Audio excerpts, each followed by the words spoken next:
पद्म पुराण। पितृतीर्थ के प्रसंग में पीपल की तपस्या और सुकर्मा की पितृभक्ति का वर्णन। सारस के कहने से पीपल का सुकर्मा के पास जाना और सुकर्मा का उन्हें माता पिता की सेवा का महत्व बताना। वैन ने कहा, भगवान, सब तीर्थों में उत्तम भार्या तीर्थ का वर्णन तो किया, अब पुत्रों को तारने वाले पितृ तीर्थ का वर्णन कीजिए। भगवान श्री विष्णु ने कहा, परम पुण्य में कुरुक्षेत्र के में कुंडल नाम के एक ब्राह्मण रहते थे। उनके सुयोग्य पुत्र का नाम सुकर्मा था। सुकर्मा के माता और पिता दोनों ही अत्यंत वृद्ध, धर्मज्ञ और शास्त्रवेता थे। सुकर्मा को भी धर्म का पूर्ण ज्ञान था। वे श्रद्धा युक्त होकर बड़ी भक्ति के साथ दिन रात माता पिता की सेवा में लगे रहते थे। उन्होंने पिता से ही संपूर्ण वेद और उनके शास्त्रों का अध्ययन किया। वे पूर्ण रूप से सदाचार का पालन करने वाले जितेंद्रिय और सत्यवादी थे। अपने ही हाथों माता पिता का शरीर दबाते थे और उन्हें स्नान भोजन आदि कराते थे। राजेंद्र सुकर्मा स्वभाव से ही भक्ति पूर्वक माता पिता की परिचर्या करते और सदा उन्हें उन्हीं के ध्यान में लीन रहते थे।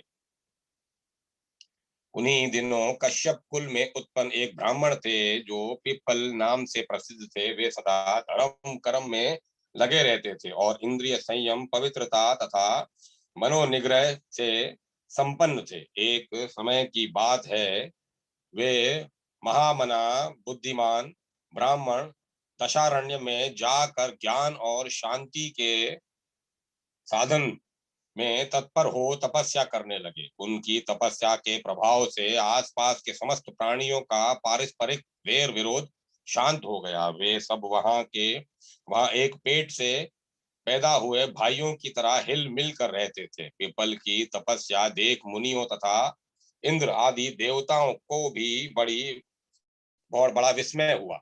देवता कहने लगे, अहो, इस ब्राह्मण की कितनी तीव्र तपस्या है, कैसा मनोनिग्रह है और कितना इंद्रिय संयम है। मन में विकार नहीं, चित्त में उद्वेग नहीं, काम क्रोध से रहित हो, सर्दी गर्मी और हवा का झोंका सहते हुए वे तपस्वी ब्राह्मण पर्वत की भांति अविचल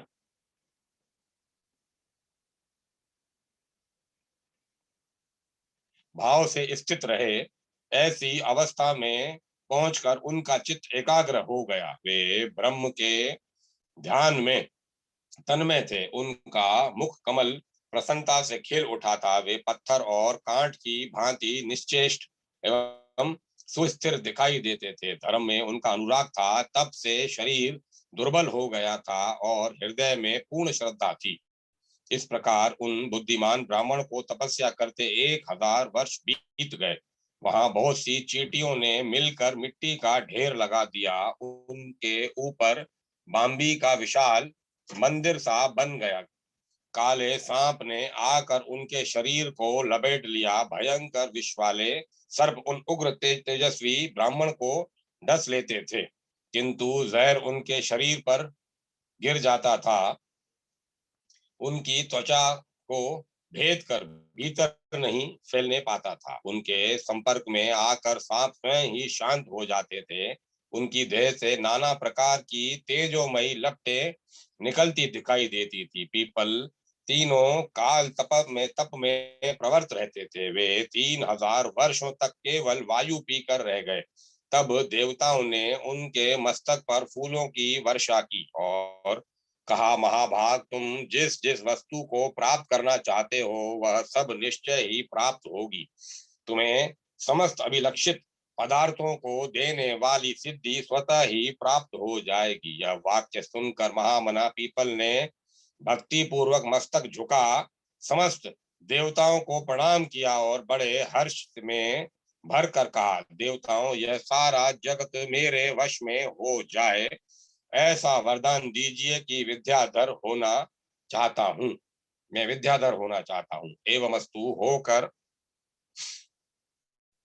एवं वस्तु कहकर देवताओं ने उन ब्राह्मण को अभिष्ट वरदान दिया और अपने अपने स्थानों को चले गए। राजेंद्र तब से द्विज श्रेष्ठ पीपल विद्याधर का पद पा गए और इच्छा अनुसार विचरते हुए सर्वत्र सम्मानित होने लगे। एक दिन महातेजस्वी पीपल ने विचार किया, देवताओं ने मुझे वर दिया है कि संपूर्ण विश्व तुम्हारे वश में हो जाएगा, अतः उसकी परीक्षा करनी चाहिए। यह सोचकर वे उसे आजमाने को तैयार हुए। जिस जिस व्यक्ति के मन में चिंतन करते, जिस व्यक्ति का वे मन से चिंतन करते, वही वही उनके वश में हो जाता था। इस प्रकार जब उन्होंने देवताओं की बात पर विश्वास हो गया, तब वे अहंकार के वशीभूत हो सोचने लगे, मेरे सामने श्रेष्ठ पुरुष इस संसार में दूसरा कोई नहीं है। पीपल जब इस प्रकार की भावना करने लगे, तब उनका मन का भाव जानकर एक सारस ने कहा, ब्राह्मण, तुम ऐसा अहंकार क्यों कर रहे हो? मैं ही सबसे बड़ा हूँ। मैं तो ऐसा नहीं मानता कि सबको वश में करने की सिद्धि केवल तुम्ही को प्राप्त हुई है। पीपल, मेरी समझ में तुम्हारी बुद्धि मूढ़ है, तुम प्राचीन तत्व को नहीं जानते। तुमने 3000 वर्षों तक तप किया है, इसी का तुम्हें गर्व है, फिर भी तुम यहाँ मूढ़ ही रह गए। कुंडल के जो सुकर्मा नामक पुत्र हैं, वे विद्वान पुरुष हैं, उनकी बुद्धि उत्तम है, वे आवराचीन तथा पराचीन तत्व को जानते हैं। पिपल, तुम कान खोलकर सुन लो, संसार में सुकर्मा के समान महाज्ञानी दूसरा कोई नहीं है। उन्होंने दान नहीं दिया, ध्यान, होम और यज्ञ आदि कर्म भी नहीं किया, न तीर्थ करने गए, न गुरु की उपासना ही की। वे केवल माता पिता के हितैषी हैं, वेदाध्ययन संपन्न हैं तथा संपूर्ण शास्त्रों के ज्ञाता हैं। यद्यपि सुकर्मा अभी बालक है, तो भी उन्हें जैसा ज्ञान प्राप्त है वैसा तुम्हें अब तक नहीं हुआ। ऐसी दशा में तुम व्यर्थ ही यह गर्व का बोझ ढो रहे हो। पीपल बोले, आप कौन हैं जो पक्षी के रूप में आकर इस प्रकार मेरी निंदा कर रहे हैं? इस समय मुझे अर्वाचीन और पराचीन का स्वरूप पूर्णतः समझाइए। सारस ने कहा, द्विज श्रेष्ठ, कुंडल के बालक पुत्र को जैसा ज्ञान प्राप्त है, वैसा तुम में नहीं है। यहाँ से जाओ और अर्वाचीन और पराचीन का स्वरूप तथा मेरा परिचय भी उन्हीं से पूछो, वे धर्मात्मा हैं, तुम्हें सारा ज्ञान बतलाएंगे। सारस की यह बात सुनकर विप्रवर पीपल बड़े वेग से कुंडल के आश्रम की ओर गए। वहां पहुंचकर उन्होंने देखा, सुकर्मा माता पिता की सेवा में लगे हैं। वे सत्य पराक्रमी महात्मा अपने माता पिता के चरणों के निकट बैठे थे। उनके भीतर बड़ी भक्ति थी। वे परम शांत और संपूर्ण ज्ञान की महान निधि जान पड़ते थे। कुंडल कुमार सुकर्मा ने जब पीपल को अपने द्वार पर आया देखा, तब वे आसन छोड़कर तुरंत खड़े हो गए और आगे बढ़कर उनका स्वागत किया। फिर उनको आसन, पाद और अर्घ्य आदि निवेदन करके पूछा, महाप्राज्ञ, आप कुशल से तो है न? मार्ग में कोई कष्ट तो नहीं हुआ? जिस कारण से आपका यहाँ आना हुआ है, वह सब मैं बताता हूँ। महाभाग, आपने 3000 वर्षों तक तपस्या करके देवताओं से वरदान प्राप्त किया, सबको वश में करने की शक्ति और इच्छा प्रगति पाई है। इससे उन्मत्त हो जाने के कारण आपके मन में गर्व हो आया है। तब महात्मा सारस ने आपकी सारी चेष्टा देखकर आपको मेरा नाम बताया और मेरे उत्तम ज्ञान का परिचय दिया। पीपल ने पूछा, ब्राह्मण, नदी के तीर पर जो सारस मिला था, जिसने मुझे यह कहकर आपके पास भेजा है, वे सब ज्ञान बता सकते हैं, वह कौन था? सुकर्मा ने कहा, विप्रवर, सरिता के तट पर जिन्होंने सारस के रूप में आपसे बात की, वे साक्षात महात्मा ब्रह्मा जी थे। यह सुनकर धर्मात्मा पीपल ने कहा, ब्राह्मण, मैंने सुना है कि सारा जगत आपके अधीन है। इस बात को देखने के लिए मेरे मन में उत्कंठा हो रही है। आप यत्न करके मुझे अपनी यह शक्ति दिखाइए। तब सुकर्मा ने पीपल को विश्वास दिलाने के लिए देवताओं का स्मरण किया। उनके आवाहन करने पर संपूर्ण देवता वहां आए और सुकर्मा से इस प्रकार बोले, ब्राह्मण, तुमने किसके लिए हमें याद किया, इसका कारण बताओ। सुकर्मा ने कहा, देवगण, विद्याधर पीपल आज मेरे अतिथि हुए हैं। ये इस बात का प्रमाण चाहते हैं कि संपूर्ण विश्व मेरे वश में कैसे है। इन्हें विश्वास दिलाने के लिए मैंने आप लोगों का आवाहन किया है। अब आप अपने अपने स्थान को पधारें। तब देवताओं ने कहा, ब्राह्मण, हमारा दर्शन निष्फल नहीं होता। तुम्हारा कल्याण हो, तुम्हारे मन को जो रुचिकर प्रतीत हो वही वरदान हमसे मांग लो। तब द्विज श्रेष्ठ सुकर्मा ने देवताओं को भक्ति पूर्वक प्रणाम करके यह वरदान मांगा, देवेश्वरों, माता पिता के चरणों में मेरी उत्तम भक्ति सदा सुस्थिर रहे तथा मेरे माता पिता भगवान श्री विष्णु के धाम में पधारे। देवता बोले, विप्रवर, तुम माता पिता के भक्ति भक्त तो हो ही, तुम्हारी उत्तम भक्ति और भी बढ़े। यूं कहकर संपूर्ण देवता स्वर्ग लोक को चले गए। पीपल ने भी वह महान और अद्भुत कौतुक प्रत्यक्ष देखा। तत्पश्चात उन्होंने कुंडल पुत्र सुकर्मा से कहा, वक्ताओं में श्रेष्ठ परमात्मा का अर्वाचीन और पराचीन रूप कैसा होता है, दोनों का प्रभाव क्या है, यह बताइए। सुकर्मा ने कहा, ब्राह्मण, मैं पहले आपको पराचीन रूप की पहचान बताता हूँ। उसी से इंद्र आदि देवता तथा चराचर जगत मोहित होते हैं। ये जो जगत के स्वामी परमात्मा है, वे सब में मौजूद और सर्वव्यापक हैं। उनके रूप को किसी योनि ने भी नहीं देखा। श्रुति भी ऐसा कहती है कि उनका वर्णन नहीं किया जा सकता। उनके न हाथ है, न पैर है, न नाक है, न कान है और न मुख ही है। फिर भी वे तीनों लोकों के निवासियों के सारे कर्म देखा करते हैं। कान न होने पर भी सबकी कही हुई बातों को सुनते हैं। वे परम शांति प्रदान करने वाले हैं। हाथ न होने पर भी काम करते हैं और पैर से रहित होकर भी सब और दौड़ते हैं। वे व्यापक, निर्मल, सिद्धि दायक और सबके नायक हैं। आकाश स्वरूप और अनंत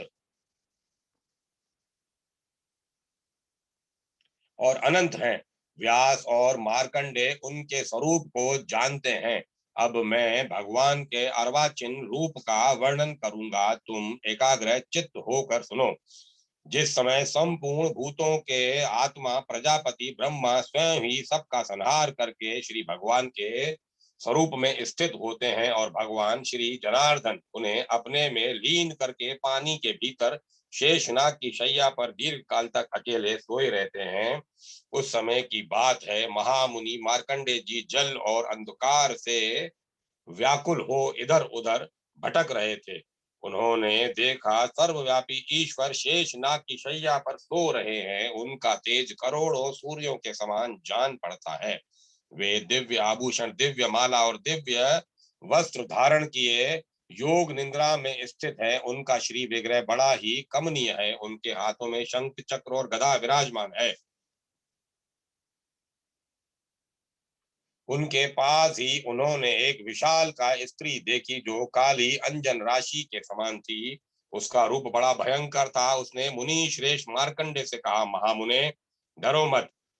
तब उन योगीश्वर ने पूछा, देवी, तुम कौन हो। मुनि के इस प्रकार पूछने पर देवी ने बड़े आदर के साथ कहा, ब्राह्मण, जो शेषनाग की शैया पर सो रहे हैं वे भगवान श्री विष्णु हैं। मैं उन्हीं की वैष्णवी शक्ति काल रात्रि हूँ।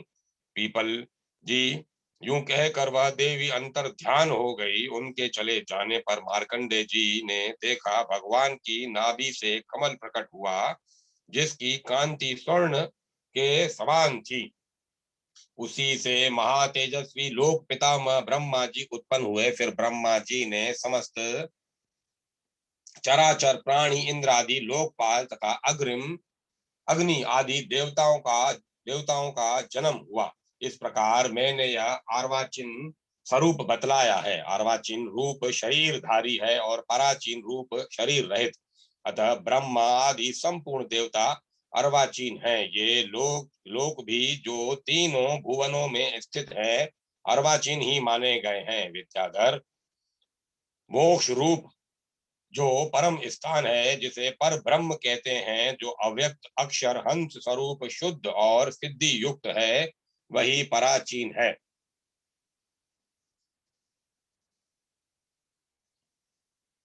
इस प्रकार तुम्हारे सामने पराचीन स्वरूप का वर्णन किया गया। विद्याधर ने पूछा, सुवर्त, आप अर्वाचीन और पराचीन स्वरूप के विद्वान हैं, तीनों लोकों का उत्तम ज्ञान आप में वर्तमान है, फिर भी मैं आपसे आप में तपस्या की पराकाष्ठा नहीं देखता। ऐसी दशा में आपके इस प्रभाव का क्या कारण है? कैसे आपको सब बातों का ज्ञान प्राप्त हुआ?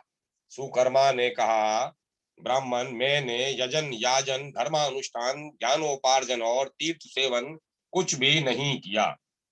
इसके सिवाय और भी किसी शुभ कर्म जनित पुण्य का अर्जन मेरे द्वारा नहीं हुआ। मैं तो स्पष्ट रूप से एक ही बात जानता हूँ, वह है पिता और माता की सेवा पूजा। पीपल, मैं स्वयं ही अपने हाथ से माता पिता के चरण धोने का पुण्य कार्य करता हूँ, उनके शरीर की सेवा करता तथा उन्हें स्नान और भोजन आदि कराता हूँ। प्रतिदिन तीनों समय माता पिता की सेवा में ही लगा रहता हूँ। सबके जब तक मेरे माँ बाप जीवित हैं तब तक मुझे यह अतुलनीय लाभ मिल रहा है कि तीनों समय मैं शुद्ध भाव से मन लगाकर इन दोनों की पूजा करता हूँ। पीपल, मुझे दूसरी तपस्या से क्या लेना है? तीर्थ यात्रा तथा अन्य पुण्य कर्मों से क्या प्रयोजन? विद्वान पुरुष संपूर्ण यज्ञों का अनुष्ठान करके जिस फल को प्राप्त करते हैं, वही मैंने पिता माता की सेवा से पा लिया है। जहाँ पिता रहते हो वहीं पुत्र के लिए गंगा, गया और पुष्कर तीर्थ है, इसमें तनिक भी संदेह नहीं है। माता पिता की सेवा से माता पिता की सेवा से पुत्र के पास अन्यान्य पवित्र तीर्थ भी स्वयं ही पहुंच जाते हैं। जो पुत्र माता पिता के जीते जी उनकी सेवा करता है, उसके ऊपर देवता तथा पुण्यात्मा महर्षि प्रसन्न होते हैं। पिता की सेवा से तीनों लोग संतुष्ट हो जाते हैं। जो पुत्र प्रतिदिन माता पिता के चरण पर पखारता है, उसे नित्य प्राप्ति गंगा स्नान का फल मिलता है। जिस पुत्र ने तांबुल, वस्त्र, खान पान की विविध सामग्री तथा पवित्र अन्न के द्वारा भक्ति पूर्वक माता पिता का पूजन किया है, वह सर्वज्ञ होता है। द्विज श्रेष्ठ, माता पिता को स्नान कराते समय जब उनके शरीर से जल के छींटे उछटकर पुत्र के संपूर्ण अंगों पर पड़ते हैं, उस समय उसे संपूर्ण तीर्थों में स्नान करने का फल होता है। यदि पिता पतित, भूख से व्याकुल वृद्ध, सब कार्यों में असमर्थ, रोगी और कोढ़ी हो गए हों, तब माता की भी यही अवस्था हो माता की भी यही अवस्था हो, उस समय में भी जो पुत्र उनकी सेवा करता है, उस पर निस्संदेह भगवान श्री विष्णु प्रसन्न होते हैं। यह योगियों के लिए भी दुर्लभ भगवान श्री विष्णु के धाम को प्राप्त होता है। जो किसी अंग से हीन, दीन, वृद्ध, दुखी तथा महान रोग से पीड़ित माता पिता को त्याग देता है, वह पापात्मा पुत्र कीड़ों से भरे हुए दारुण नरक में पड़ता है। जो पुत्र बूढ़े माँ बाप के बुलाने पर भी उनके पास नहीं जाता, वह मूर्ख खाने वाला कीड़ा होता है तथा हजार जन्मों तक उसे कुत्ते की योनि में जन्म लेना पड़ता है। वृद्ध माता पिता जब घर में मौजूद हों, उस समय जो पुत्र पहले उन्हें भोजन कराए बिना स्वयं अन्न ग्रहण करता है, वह घृणित कीड़ा होता है और हजार जन्मों तक मल मूत्र भोजन करता है। इसके सिवाय वह पापी 300 जन्मों तक काला नाग होता है। जो पुत्र कटु वचनों द्वारा माता पिता की निंदा करता है, वह पापी बाघ की योनि में जन्म लेता है तथा और भी बहुत दुख उठाता है। जो पापात्मा पुत्र माता पिता को प्रणाम नहीं करता, वह हजारों युगों तक कुंभी पाक नर्क में निवास करता है। पुत्र के लिए माता पिता से बढ़कर दूसरा कोई तीर्थ नहीं है। माता पिता इस लोक में परलोक में भी नारायण के समान हैं। इसलिए महाप्राज्ञ में प्रतिदिन माता पिता की पूजा करता और उनके योग क्षेम की चिंता में लगा रहता हूँ। इसी से तीनों लोक मेरे वश में हो गए हैं। माता पिता के प्रसाद से मुझे पराचीन तथा वासुदेव स्वरूप अर्वाचीन तत्व का उत्तम ज्ञान प्राप्त हुआ है। मेरी सर्वज्ञता में माता पिता की सेवा है। भला कौन ऐसा विद्वान पुरुष होगा जो माता पिता की पूजा नहीं करेगा।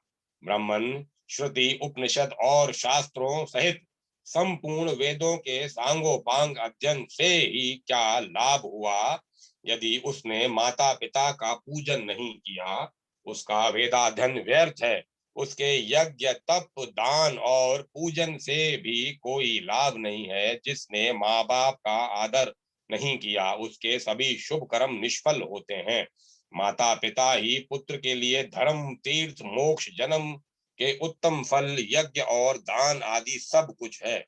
सुकर्मा द्वारा ययाति और मातली के संवाद का उल्लेख, मातली के द्वारा देह की उत्पत्ति, उसकी अपवित्रता, जन्म मरण और जीवन के कष्ट तथा संसार की दुख रूपता का वर्णन।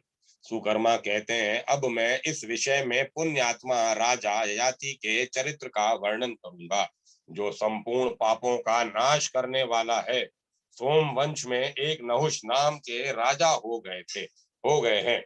उन्होंने अनेकों दान धर्मों का अनुष्ठान किया, जिनकी कहीं तुलना नहीं थी। उन्होंने अपने पुण्य के प्रभाव से इंद्रलोक पर अधिकार प्राप्त किया था।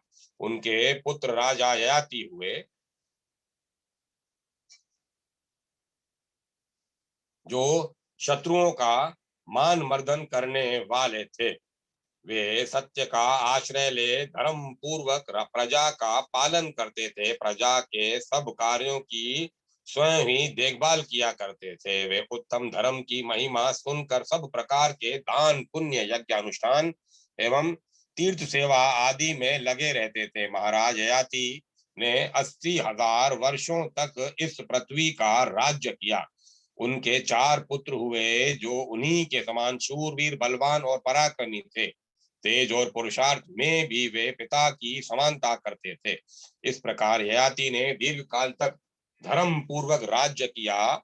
एक समय की बात है, ब्रह्मा जी के पुत्र नारद जी इंद्र लोक में गए। उन्हें आया देख इंद्र ने भक्ति पूर्वक मस्तक झुकाकर प्रणाम किया और मधुपर्क आदि से उनकी पूजा करके उन्हें एक पवित्र आसन पर बिठाया। तत्पश्चात वे उन महामुनि से पूछने लगे, देवर्षे देवर्षे किस लोक से आपका यहाँ आना हुआ है तथा यहाँ पदार्पण करने का क्या उद्देश्य है। नारद जी ने कहा, मैं इस भूलोक से आ रहा हूँ। नहुष पुत्र ययाति से मिलकर अब आपसे मिलने के लिए आया हूँ। इंद्र ने पूछा, इस समय पृथ्वी पर कौन राजा सत्य और धर्म के अनुसार प्रजा का पालन करता है। कौन सब धर्मों से युक्त विद्वान ज्ञानवान गुणी ब्राह्मणों के कृपा पात्र ब्राह्मण भक्त वेद वेता शूरवीर दाता यज्ञ करने वाला और पूर्ण भक्तिमान है। नारद जी ने कहा, नहुष के बलवान पुत्र ययाति इन गुणों से युक्त हैं। वे अपने पिता से भी बड़े चढ़े हैं। उन्होंने 100 अश्वमेघ और 100 वाजपेय यज्ञ किए हैं। भक्ति पूर्वक अनेक प्रकार के दान दिए हैं। उनके द्वारा लाखों करोड़ों करोड़ों गौएं दान में दी जा चुकी हैं। उन्होंने कोटि होम और लक्ष्य होम भी किए हैं। ब्राह्मणों को भूमि आदि का दान भी दिया है। उन्होंने ही धर्म के सांगोपांग स्वरूप का पालन किया है। ऐसे गुणों से युक्त नहुष पुत्र राजा ययाति 80,000 वर्षों से सत्य धर्म के अनुसार विधिवत राज्य करते आ रहे हैं। इस कार्य में आपकी समानता करते हैं।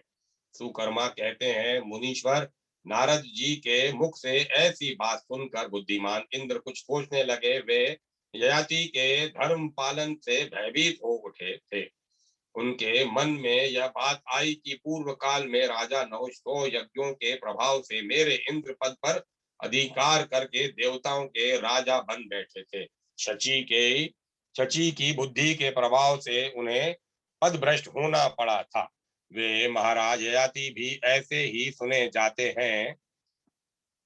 इनसे तनिक भी इनमें इनमें इसमें तनिक भी संदेह नहीं है कि इंद्र पद पर अधिकार कर लेंगे। अतः जिस किसी उपाय से संभव हो उन्हें स्वर्ग में लाऊंगा। ययाति से डरे हुए देवराज ने ऐसा विचार करके उन्हें बुलाने के लिए दूत भेजा। अपने सारथी मातली को विमान के साथ रवाना किया। मातली उस स्थान पर गए जहां नहुष पुत्र धर्मात्मा ययाति अपनी राज्य सभा में विराजमान थे।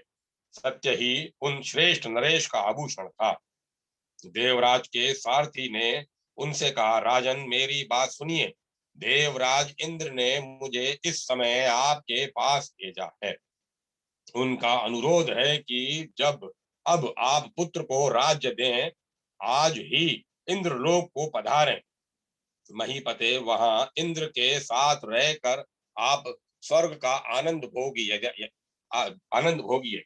याति ने पूछा, मातले मैंने देवराज इंद्र का कौन सा ऐसा कार्य किया है जिससे तुम ऐसी प्रार्थना कर रहे हो? मातली ने कहा, राजन लगभग 1 लाख वर्षों से आप दान यज्ञ आदि कर्म कर रहे हैं। इन कर्मों के फल स्वरूप इस समय स्वर्ग लोक में चलिए और देवराज इंद्र के सखा होकर रहिए। इस पांच भौतिक शरीर को भूमि पर ही त्याग दीजिए और दिव्य रूप धारण करके मनोरम भोगों का उपभोग कीजिए। याति ने प्रश्न किया, मनुष्य किस शरीर से सत्य धर्म आदि पुण्य का उपार्जन करता है, उसे वह कैसे छोड़ सकता है?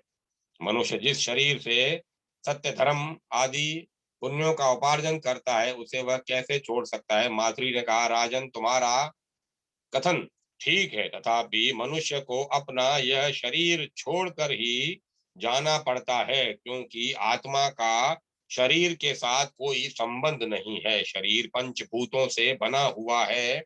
जब इसकी संधियां शिथिल हो जाती हैं, उस समय वृद्धावस्था से पीड़ित मनुष्य इस शरीर को त्याग देना उस समय वृद्धावस्था से पीड़ित मनुष्य इस शरीर को त्याग देना चाहता है। ययाति ने पूछा, साधु श्रेष्ठ, वृद्धावस्था कैसे उत्पन्न होती है तथा वह क्यों शरीर को पीड़ा देती है? इन सब बातों को विस्तार से समझाइए। मातली ने कहा, राजा पंचभूतों से इस शरीर का निर्माण हुआ है तथा 5 विषयों से यह घिरा हुआ है। वीर्य और रक्त का नाश होने से प्राय शरीर खोखला हो जाता है। इसमें प्रचंड वायु का प्रकोप होता है। इससे मनुष्य का रंग बदल जाता है। वह दुख से संतप्त और हत बुद्धि हो जाता है। जो स्त्री दुख देखी सुनी होती है, उसमें चित्त आसक्त होने से वह सदा भटकता रहता है। शरीर में तृप्ति नहीं होती, क्योंकि उसका चित्त सदा लोलुप रहा करता है। जब कामी मनुष्य मांस और रक्त क्षीण होने से दुर्बल हो जाता है, तब उसके बाल पक जाते हैं। कामाग्नि से शरीर का शोषण हो जाता है। वृद्ध होने पर भी दिन दिन उसकी कामना बढ़ती ही जाती है। बूढ़ा मनुष्य ज्यों ज्यों स्त्री के सहवास का चिंतन करता है, त्यों त्यों उसके तेज की हानि होती है। अतः काम नाश स्वरूप है। यह नाश के लिए ही उत्पन्न हुआ है। काम एक भयंकर ज्वर है जो प्राणियों का काल बनकर उत्पन्न होता है। इस प्रकार इस शरीर में जीर्णता जरा अवस्था आती है। याति ने कहा, मातले आत्मा के साथ यह शरीर ही धर्म का रक्षक है, तो भी यह स्वर्ग को नहीं जाता। इसका क्या कारण है, यह बताइए, यह बताओ। मातली बोले, महाराज पांच भूतों का आपस में ही मेल नहीं है, क्योंकि आत्मा के साथ उनका मेल तो फिर आत्मा के साथ उनका मेल कैसे हो सकता है? आत्मा के साथ उनका संबंध बिल्कुल नहीं है। शरीर समुदाय में भी संपूर्ण भूतों का पूर्ण संगठन नहीं है। क्योंकि जरा अवस्था से पीड़ित होने पर सभी अपने अपने स्थान को चले जाते हैं। इस शरीर में अधिकांश पृथ्वी का भाग है। यह पृथ्वी की समानता को लेकर ही प्रतिष्ठित है। जैसे पृथ्वी स्थित है उसी प्रकार यह भी यहीं स्थित रहता है, अतः शरीर स्वर्ग को नहीं जाता। ययाति ने कहा, मातरे मेरी बात सुनो, जब पाप से भी शरीर गिर जाता है और पुण्य से भी, तब मैं इस पृथ्वी पर पुण्य में कोई विशेषता नहीं देखता। जैसे पहले जैसे पहले शरीर का पतन होता है, उसी प्रकार पुनः दूसरे शरीर का जन्म भी हो जाता है। किंतु उस देह की उत्पत्ति कैसे होती है, मुझे इसका कारण बताओ। मातली बोले, राजन, नार की पुरुषों के अधर्म मात्र से एक ही क्षण में भूतों के द्वारा नूतन शरीर का निर्माण हो जाता है। इसी प्रकार एकमात्र धर्म से ही देवत्व की प्राप्ति कराने वाले दिव्य शरीर की तत्काल उत्पत्ति हो जाती है। इसका आविर्भाव भूतों के सार तत्व में से होता है। कर्मों के मेल से शरीर उत्पन्न होता है। उसे रूप के परिमाण से चार प्रकार का समझना चाहिए। उद्भिज उद्भिज स्वदेश, अंडज और जरायुज, ये ही चार प्रकार के शरीर हैं। स्थावरों को उद्भिज कहते हैं। उन्हें तृण, गुल्म और लता आदि के रूप में जानना चाहिए। कृमि, कीट और पतंग आदि प्राणी स्वदेज कहलाते हैं। समस्त पक्षी, नाके और मछली आदि जीव अंडज हैं। मनुष्यों और चौपायों को जरायुज जानना चाहिए। भूमि में भूमि के पानी से सींचे जाने पर बोए हुए अन्न में उसकी गर्मी चली जाती है।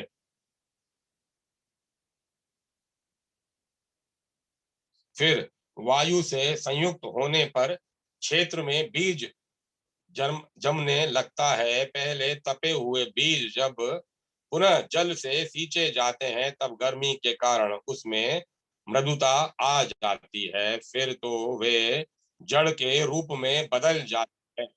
उस मूल के अंकुर की उत्पत्ति होती है। अंकुर से पत्ते निकलते हैं और पत्ते से तना, तने से कांड, कांड से प्रभव, प्रभव से दूध और दूध से तंडुल उत्पन्न होता है। तंडुल के पक जाने पर अनाज की खेती तैयार हुई समझी जाती है। अनाज के अनाज में शी, अनाज में शील अग्नि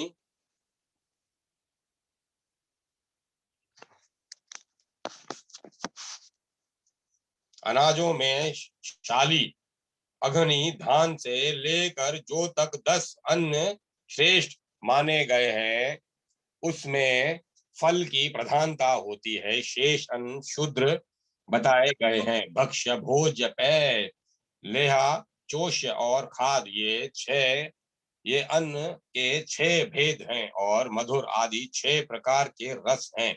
देहधारी इस अन्न को पिंड के समान कौर या ग्रास बनाकर खाते हैं। यह अन्न शरीर के भीतर उदर में पहुंचकर समस्त प्राणों को क्रमशः स्थिर करता है। खाए हुए अपक्य भोजन को वायु 2 भागों में बांट देती है। अन्न के भीतर प्रवेश करके उसे पचाती और पृथक पृथक गुणों से युक्त करती है। अग्नि के ऊपर जल और जल के ऊपर अन्न की उत्पत्ति करके प्राण स्वयं जल के नीचे स्थित हो धीरे धीरे जठराग्नि को प्रज्वलित करता है। वायु से उद्दीप्त की हुई अग्नि जल को अधिक गर्म कर देती है। उसकी गर्मी के कारण अन्न सब ओर से भली भांति पच जाता है। पचा हुआ अन्न कीट और रस, इन 2 भागों में विभक्त होता है। इनमें कीट मल रूप से 12 छिद्रों द्वारा शरीर के बाहर निकलता है। दो कान, दो नेत्र, दो नासा छिद्र, जीवा, दांत, होंठ, लिंग, गुदा और रोमकूप, ये ही मल निकलने के 12 मार्ग हैं। इनके द्वारा कफ, पसीने और मल मूत्र आदि के रूप में शरीर का मैल निकलता है। हृदय कमल में शरीर की सब नाड़ियां आबद्ध हैं। अब आबद्ध है। उनके मुख में प्राण अन्न का सूक्ष्म रस डाला करता है। वह बारंबार इस रस से नाड़ियों को भरता रहता है और रस से भरी हुई नाड़ियां संपूर्ण देह को तृप्त करती रहती हैं। नाड़ियों के मध्य में स्थित हुआ रस शरीर की गर्मी से पकने लगता है। उस पके हुए उस रस के दो पाक हो जाते हैं, तब उससे त्वचा, मांस, हड्डी, मज्जा, मेद और रुधिर उत्पन्न होते हैं। रक्त से रोम और मांस, मांस से केश और स्नायु, स्नायु से मज्जा और हड्डी तथा मज्जा और हड्डी से वसा की उत्पत्ति होती है। मज्जा से शरीर की उत्पत्ति का कारणभूत वीर्य बनता है। इस प्रकार अन्न के 12 परिणाम परिणाम बताए गए हैं। अन्न के 12 परिणाम ये हैं: पाक, रस, मल, रक्त, सोम, मांस, केश, स्नायु, मज्जा, हड्डी, वसा और वीर्य। जब ऋतु काल में दोष रहित वीर्य स्त्री की योनि में स्थित होता है, उस समय वह वायु से प्रेरित हो रज के साथ मिलकर एक हो जाता है। वीर्य स्थापन के समय कारण शरीर युक्त जीव अपने कर्मों से प्रेरित होकर योनि में प्रवेश करता है। वीर्य और रज दोनों एकत्र होकर एक ही दिन में कल लके आकार में परिणत हो जाते हैं। फिर 5 रात में उनका बुदबुद बन जाता है। तत्पश्चात 1 महीने में ग्रीवा, मस्तक, कंधे, रीढ़ की हड्डी तथा उदर, ये 5 अंग उत्पन्न होते हैं। फिर 2 महीने में हाथ, पैर, पसली, कमर और पूरा शरीर, ये सभी क्रमशः संपन्न होते हैं। 3 महीने बीतते बीतते सैकड़ों अंकुर संधियां प्रकट हो जाती हैं। 4 महीने में क्रमशः उंगली आदि अवयव भी उत्पन्न हो जाते हैं। 5 महीनों में मुंह, नाक और कान तैयार हो जाते हैं। 6 महीनों के भीतर दांतों के मसूड़े, जीवा आदि कानों के छिद्र प्रकट होते हैं। 7 महीने में गुदा, लिंग, अंग, कोश, अपस्थ तथा शरीर की संधियां प्रकट होती है। 8 मास बीतते बीतते शरीर का प्रत्येक अवयव, केशों सहित पूरा मस्तक तथा अंगों की पृथक पृथक आकृतियां स्पष्ट हो जाती हैं। माता के आहार से जो 6 प्रकार का रस मिलता है, उसी के बल से गर्भस्थ बालक की प्रतिदिन पुष्टि होती है। नाभि में जो नाल बंधा होता है, उसी के द्वारा बालक को रस की प्राप्ति होती रहती है। तदंतर शरीर का पूर्ण विकास हो जाने पर जीव को स्मरण शक्ति प्राप्त होती है तथा वह दुख सुख का अनुभव करने लगता है। उसे पूर्व जन्म के किए हुए कर्मों का, यहाँ तक कि निंद्रा और शयन आदि का भी स्मरण होता है हो आता है। वह सोचने लगता है, मैंने अब तक हजारों योनियों में अनेकों बार चक्कर लगाया, इस समय अभी अभी जन्म ले रहा हूँ। मुझे पूर्व जन्मों की स्मृति हो आई है, अतः इस जन्म में वह कल्याणकारी कार्य करूंगा, जिससे मुझे फिर गर्भ में न आना पड़े। मैं यहाँ से निकलने पर संसार बंधन की निवृत्ति करने वाले उत्तम ज्ञान को प्राप्त करने का प्रयत्न करूंगा। जीव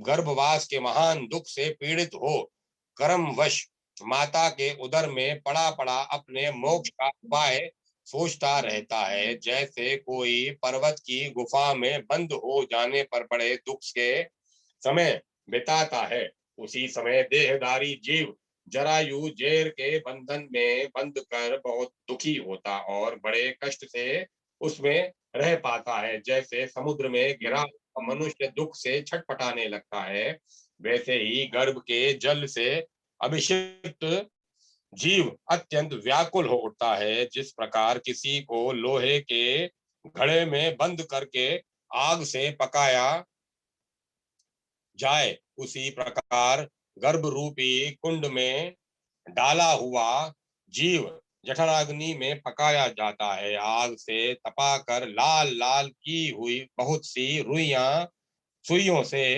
निरंतर शरीर को छेदने पर जितना दुख होता है, उससे 8 गुना अधिक कष्ट गर्भ में होता है।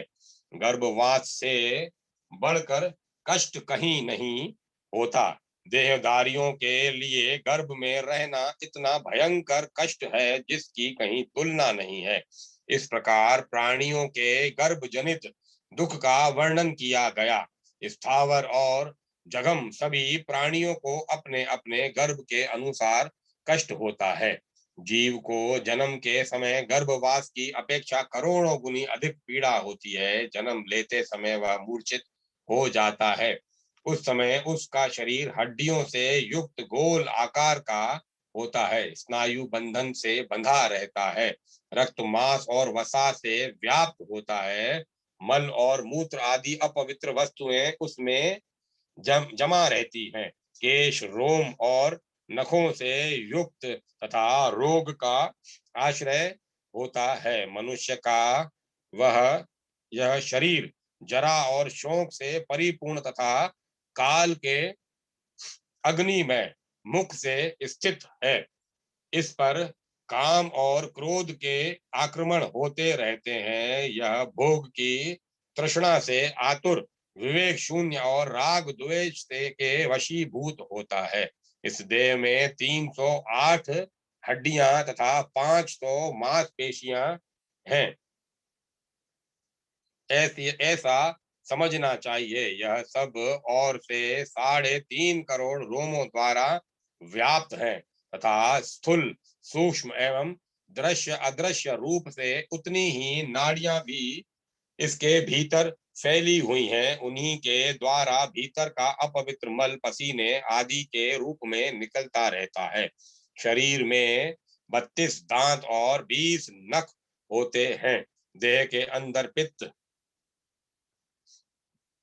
देह के अंदर पित्त एक कुणव, आयुर्वेद के अनुसार 32 तोले 6 छटांग 2 तोले का एक वजन, वसा 3 पल, कलल 15 पल, वात देह के अंदर पित्त एक कणव और कफ आधा आड़व आड़क, 4 सेर के लगभग 1 तोले का आधा कड़क आड़क होता है। वसा 3 पल, आयुर्वेद के अनुसार 8 तोले का 1 पल होता है। वसा 3 पल, कलल 15 पल, वात अर्बुद पल, मेद 10 पल, महारक्त 3 पल, मजा इससे चौगुनी मजा उससे चौगुनी 12 पल, वीर्य आधा कुणव, बल चौथाई कुणव, मांस पिंड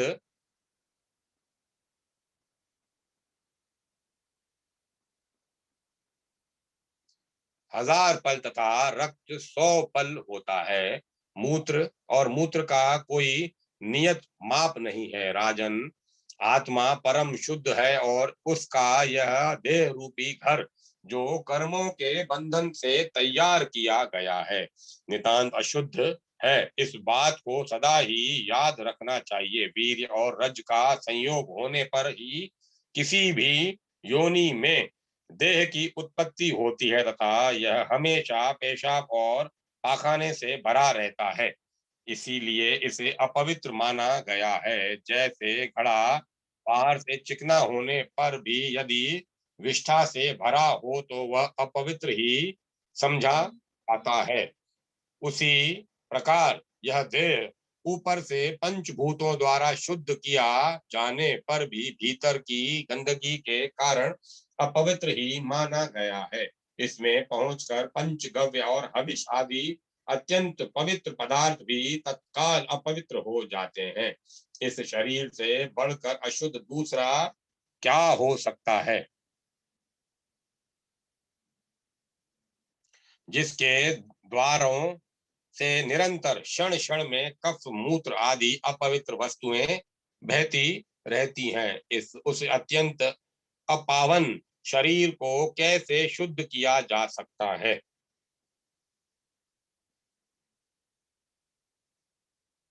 शरीर के छिद्रों का स्पर्श मात्र कर लेने पर हाथों को जल से शुद्ध किया जाता है, तथापि मनुष्य अशुद्ध ही बने रहते हैं। तथापि तथापि मनुष्य अशुद्ध ही बने रहते हैं, किंतु फिर भी उन्हें देह से वैराग्य नहीं होता। जैसे जन्म से ही काले रंग की ऊन धोने से कभी सफेद नहीं होती, उसी प्रकार यह शरीर धोने से भी पवित्र नहीं हो सकता। मनुष्य अपने शरीर के मल को अपनी आंखों देखता है, उसकी दुर्गंध का अनुभव करता है और उससे बचने के लिए नाक भी दबाता है, किंतु फिर भी उसके मन में वैराग्य नहीं होता।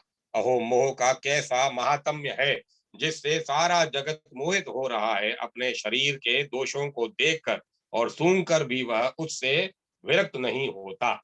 जो मनुष्य अपने देह की अपवित्र गंध से घृणा करता है, उसे वैराग्य के लिए और क्या उपदेश दिया जा सकता है? सारा संसार पवित्र है, केवल शरीर ही अत्यंत अपवित्र है, क्योंकि जन्म काल में इस शरीर के अवयवों का स्पर्श करने से शुद्ध मनुष्य भी अशुद्ध हो जाता है। अपवित्र वस्तु की गंध और लेप को दूर करने के लिए शरीर को नहलाने धोने आदि का विधान है। गंध और लेप की निवृत्ति हो जाने के पश्चात भाव शुद्धि से वस्तुतः मनुष्य शुद्ध होता है। जिसके भीतर भाव दूषित हैं, वह यदि आग में प्रवेश कर जाए तो भी न तो उसे स्वर्ग मिलता है और न मोक्ष की ही प्राप्ति होती है। उसे सदा देह के बंधन में ही जकड़े रहना पड़ता है। भाव की शुद्धि ही सबसे बड़ी पवित्रता है और वही प्रत्येक कार्य में श्रेष्ठता का हेतु है। पत्नी और पुत्री दोनों का ही आलिंगन किया जाता है, किंतु पत्नी के आलिंगन में दूसरा भाव होता है और पुत्री के आलिंगन में दूसरा।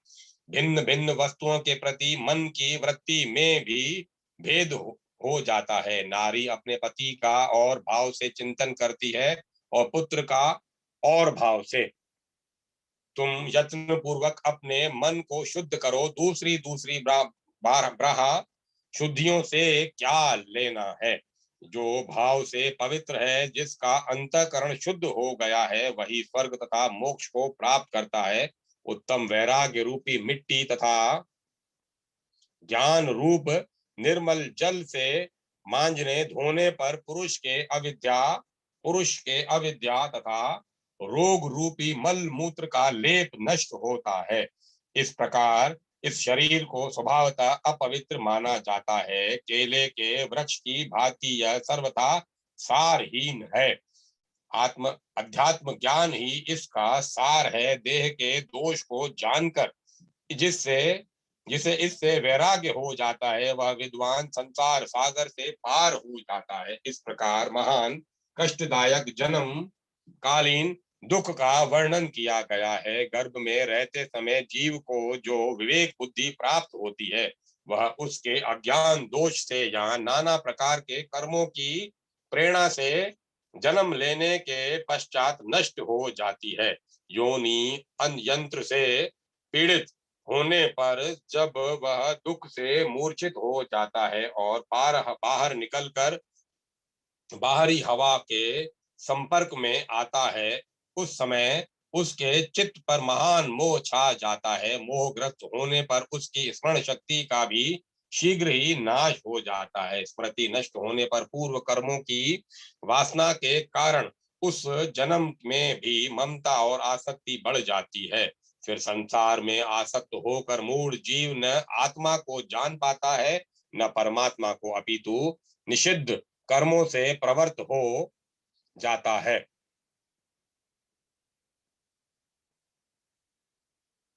बाल्यकाल में इंद्रियों की वृत्तियां पूर्णतः व्यक्त नहीं होती, इसीलिए बालक महान से महान दुखों को सहन करता है, किंतु इच्छा होते हुए भी न तो उसे कह सकता है और न उसका कोई प्रतिकार भी कर सक पाता है। शैशवकालीन रोग से उसका भारी कष्ट भोगना पड़ता है, उसको भारी कष्ट भोगना पड़ता है। भूख प्यास की पीड़ा से उसके सारे शरीर में दर्द होता है। बालक मोहवश मल मूत्र को भी खाने के लिए मुंह में डाल लेता है। कुमार अवस्था में कान भी भिदाने से कष्ट होता है। समय समय पर उसे माता पिता की मार भी सहनी पड़ती है।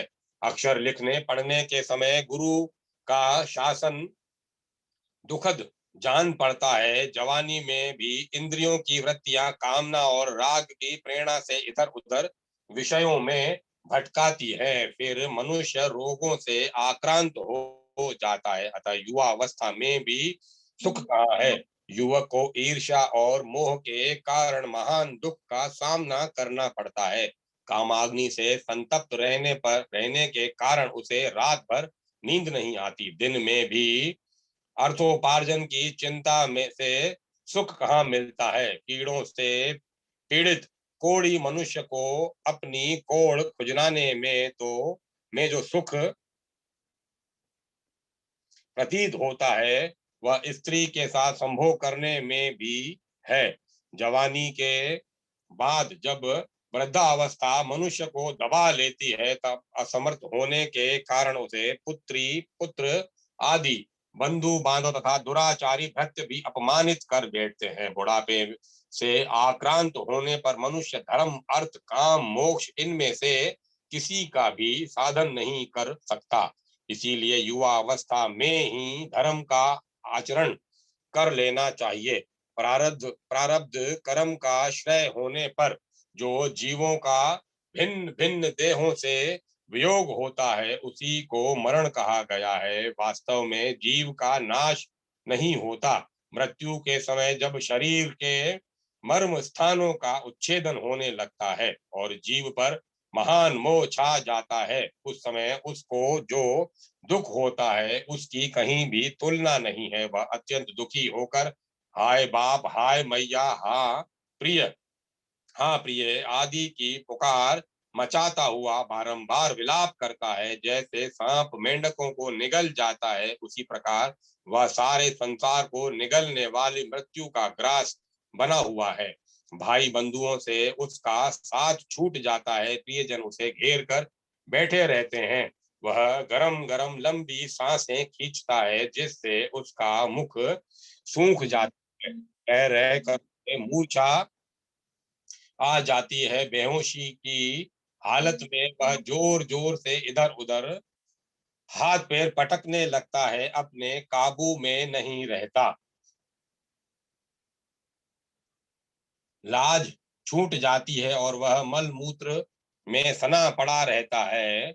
उसके कंठ होंठ और तालू सूख जाते हैं। वह बार बार पानी मांगता है। कभी धोने कभी धन के विषय में चिंता करने लगता है। हाय मेरे मरने के बाद यह किसके हाथ लगेगा।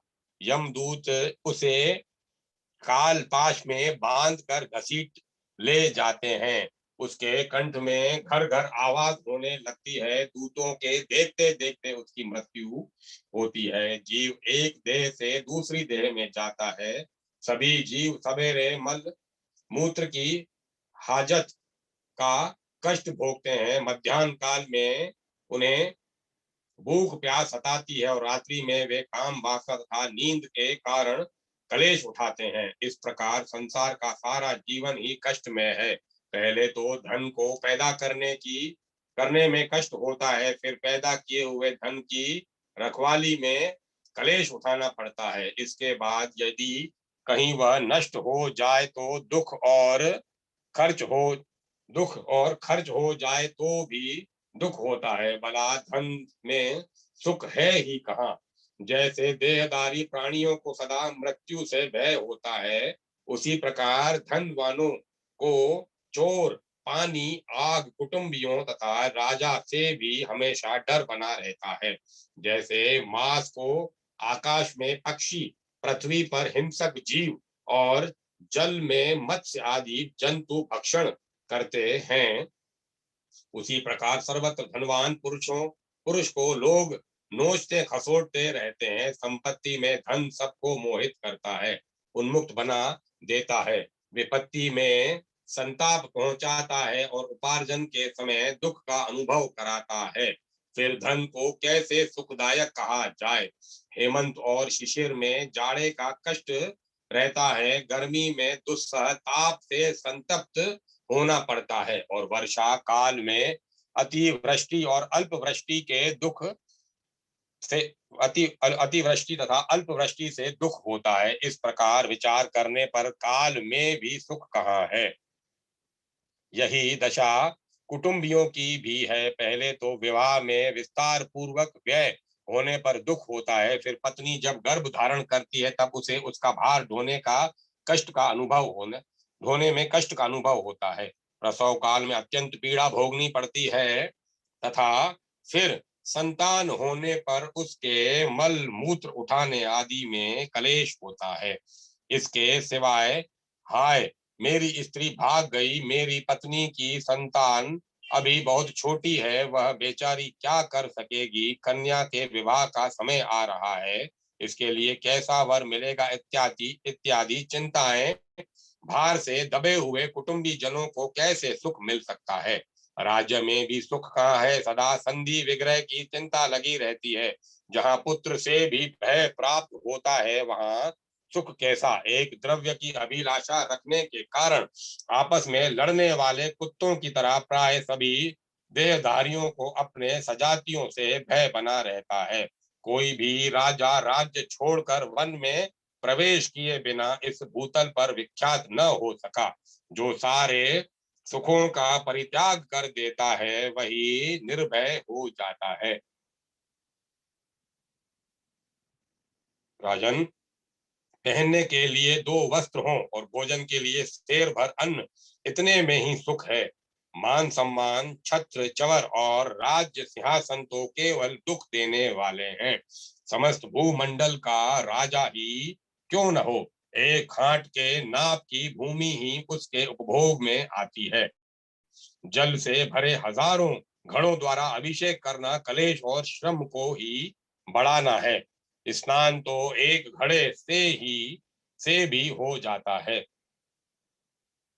प्रातः काल पूर्ववासियों के साथ शहनाई का मधुर शब्द सुनना अपने राजत्व का अभिमान मात्र है। केवल यह कहकर संतोष लाभ करना कि मेरे महल में सदा शहनाई बजती है, समस्त आभूषण भार मात्र हैं, सब प्रकार के अंग राग मेल के समान हैं, सारे गीत प्रलाप मात्र हैं और नृत्य पागलों की सी चेष्टा है। इस प्रकार विचार करके देखा जाए तो राजोचित भोगों से भी क्या सुख मिलता है। राजाओं का यदि किसी के साथ युद्ध छिड़ जाए तो एक दूसरे को जीतने की इच्छा से वे सदा चिंता मग्न रहते हैं। नहुष, यदि बड़े बड़े सम्राट भी राज्य लक्ष्मी के मद से उन्मुक्त होने के कारण स्वर्ग में जाकर वहां से भ्रष्ट हो गए, भला लक्ष्मी से किसी को सुख मिलता है। स्वर्ग में भी सुख कहाँ, स्वर्ग में भी सुख कहाँ, देवताओं में भी एक देवता की संपत्ति दूसरे की अपेक्षा बड़ी चढ़ी होती है।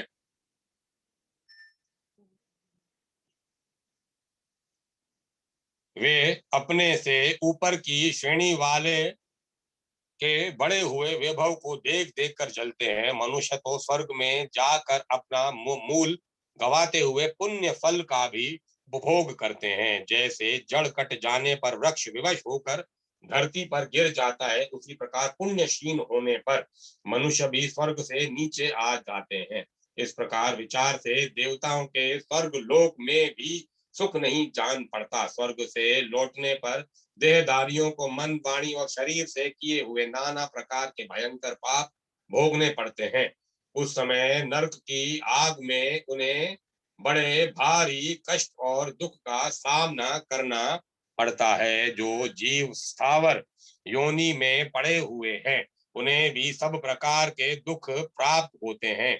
कभी उन्हें कुल्हाड़ी के तीव्र प्रहार से काटा जाता है, तो कभी उनकी छाल काटी जाती है, और कभी उनकी डालियां, पत्तों और फलों को भी गिराया जाता है। कभी प्रचंड आंधी से वे अपने आप उखड़कर गिर जाते हैं, तो कभी हाथी या दूसरे जंतु उन्हें समूल नष्ट कर डालते हैं। कभी वे दावानल की आंच में झुलसते हैं, तो कभी पाला पड़ने के से कष्ट भोगते हैं। पशु योनि में पड़े हुए जीवों की कसाईयों द्वारा हत्या होती है। उन्हें डंडों से पीटा जाता है, नाक छेद कर त्रास दिया जाता है, चाबुकों से मारा जाता है, बेंत या कांट आदि की बेड़ियों से अथवा अंकुश के द्वारा उनके शरीर को बंधन में डाला जाता है, तथा बलपूर्वक मन माने स्थान में ले जाया जाता है और बांधा जाता है, तथा उन्हें अपने टोलों से अलग किया जाता है। इस प्रकार पशुओं के शरीर को भी अनेक प्रकार के दुख भोगने पड़ते हैं। देवताओं से लेकर संपूर्ण चराचर जगत जगत पूर्वोक्त दुखों से ग्रस्त है। इसीलिए विद्वान पुरुषों को सबका त्याग कर देना चाहिए। जैसे मनुष्य इस कंधे का भार उस कंधे पर लेकर अपने को विश्राम मिला समझता है, उसी प्रकार संसार के सब लोग दुख से ही दुखों को शांत करने की चेष्टा कर रहे हैं। अतः सबको दुख से व्याकुल जानकर विचारवान मनुष्य को परम निर्वेद धारण करना चाहिए। निर्वेद से परम वैराग्य होता है, और उससे ज्ञान ज्ञान से परमात्मा को जानकर मनुष्य कल्याणमयी मुक्ति को प्राप्त करता है। फिर वह समस्त दुखों से मुक्त होकर सदा सुखी, सर्वज्ञ और कृतार्थ हो जाता है। ऐसे ही पुरुष को मुक्त कहते हैं। ऐसे ही पुरुष को मुक्त कहते हैं। राजन, तुम्हारे प्रश्न के अनुसार मैंने सब बातें तुम्हें बता दी। पापों और पुण्यों के फलों का वर्णन। ययाति बोले, मातले, मृत्यु लोक में मानव बड़े भयानक पाप करते हैं। उन्हें उन कर्मों का क्या फल मिलता है?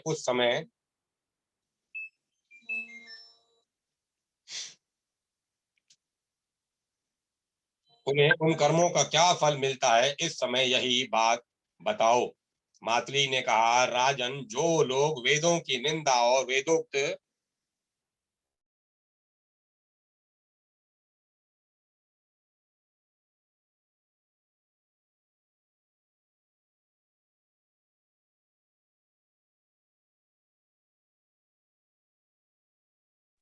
मातली ने कहा, राजन, तुम जो लोग वेदों की निंदा और वेदोक्त सदाचार की घृणा करते हैं, तथा जो अपने कुल के आचार का त्याग करके दूसरों का आचार ग्रहण करते हैं, जो सब साधुओं को पीड़ा देते हैं, वे सब पातकी हैं। तत्ववेता पुरुषों ने इन दुष्ट कर्मों को पातक नाम दिया है। जो माता पिता की निंदा करते, बहनों को सदा मारते और उसकी घृणा करते हैं, उनका यह कार्य निश्चय ही पातक है। जो श्राद्ध काल आने पर भी काम, क्रोध अथवा भय से 5 कोस के भीतर रहने वाले दामाद, भांजे और बहन को नहीं बुलाता और सदा दूसरों को ही भोजन कराता है, उसके श्राद्ध के भीतर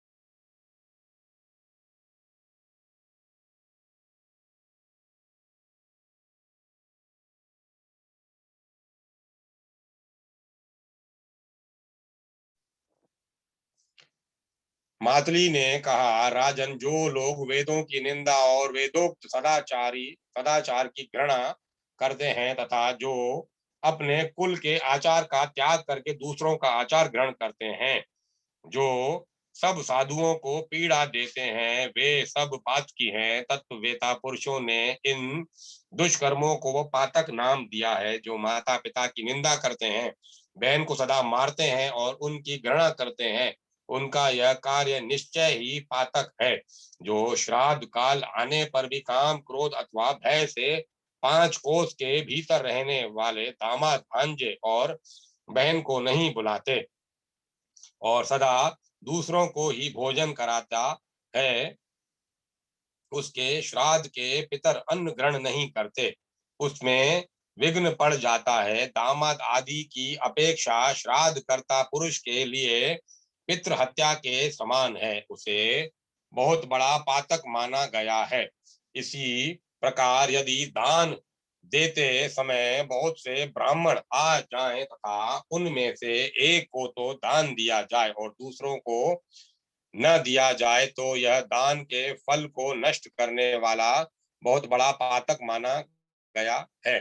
ब्राह्मण, क्षत्रिय, वैश्य, शूद्र को उचित है कि वह प्रत्येक पुण्य पर्व के अवसर पर निर्धन ब्राह्मण की पूजा करे तथा जहां तक हो सके उसे धन की प्राप्ति कराए।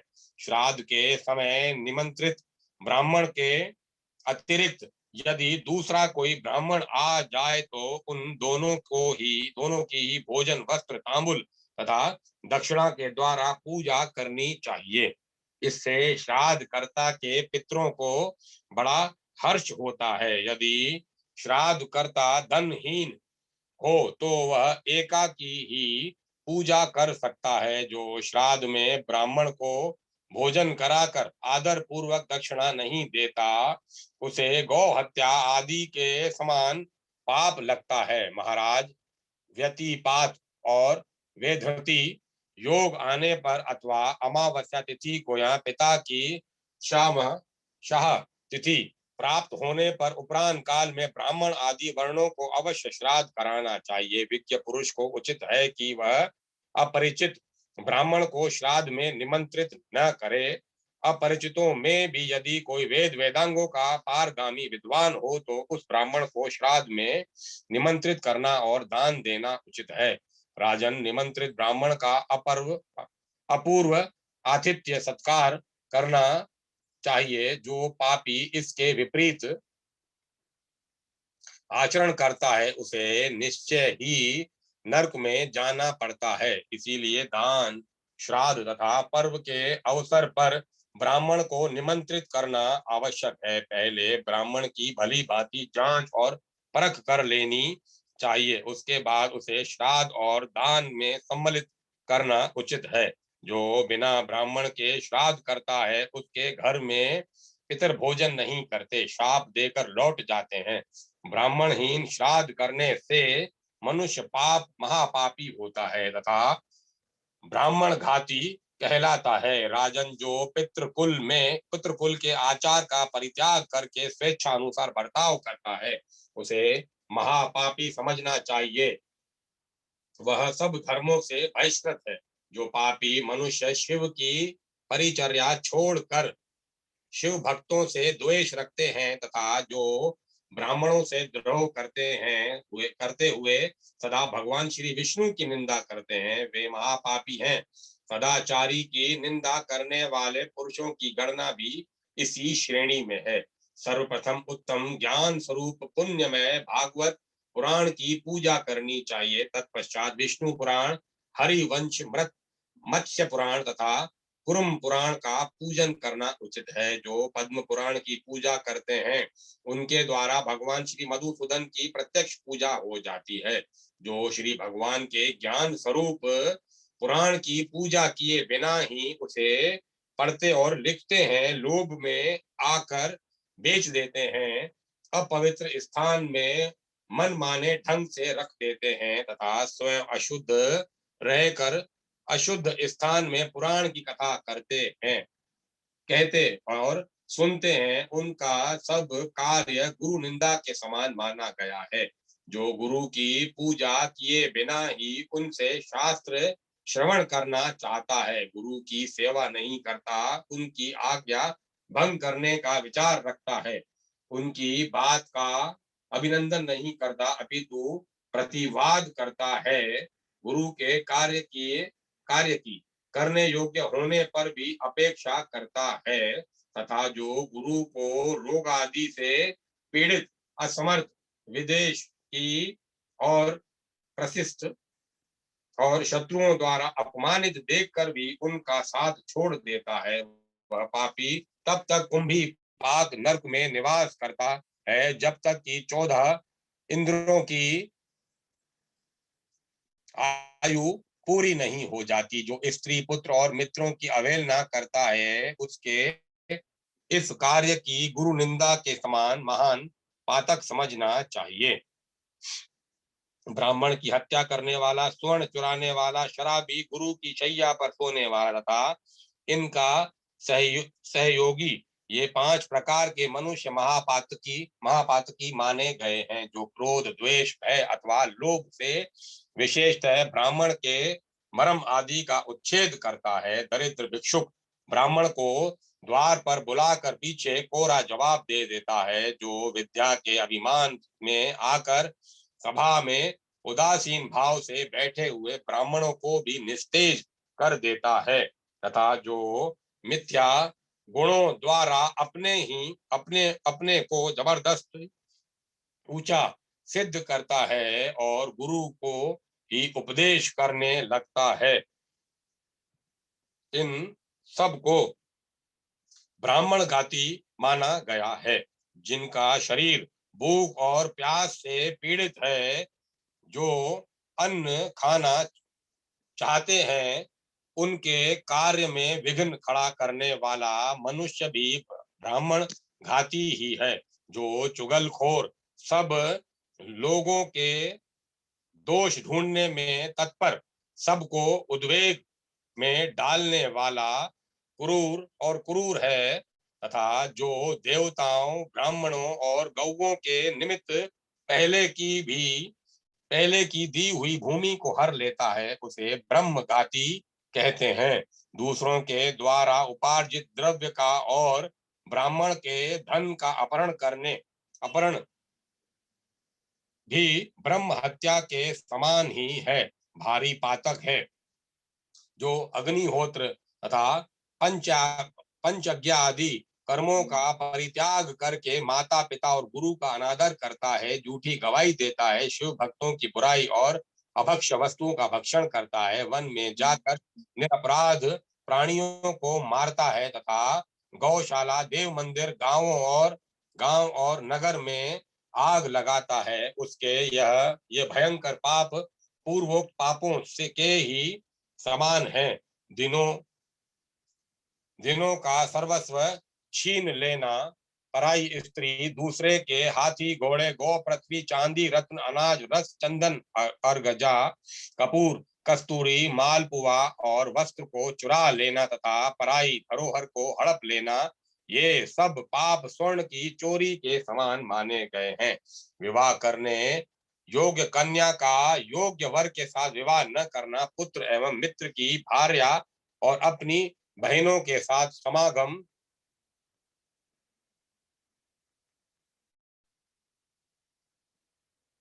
करना, कुमारी कन्या के साथ बलात्कार करना, अंत्यज जाति की स्त्री का सेवन तथा स्वर्णा स्त्री के साथ संभोग, ये पाप गुरु पत्नी गमन के समान बताए गए हैं। जो ब्राह्मण को धन देने की प्रतिज्ञा करके न तो उसे देता है और न फिर उसको याद ही रखता है, उसका यह कार्य अपातकों की श्रेणी में रखा गया है। ब्राह्मणों के धन का अपहरण, मर्यादा का उल्लंघन, अत्यंत मान, अधिक क्रोध, दंभ, कृतज्ञता, अत्यंत विषयासक्ति, कृपणता, शठता, मात्सर्य, पर स्त्री गमन और साध्वी कन्या को कलंकित करना, परिविक्ति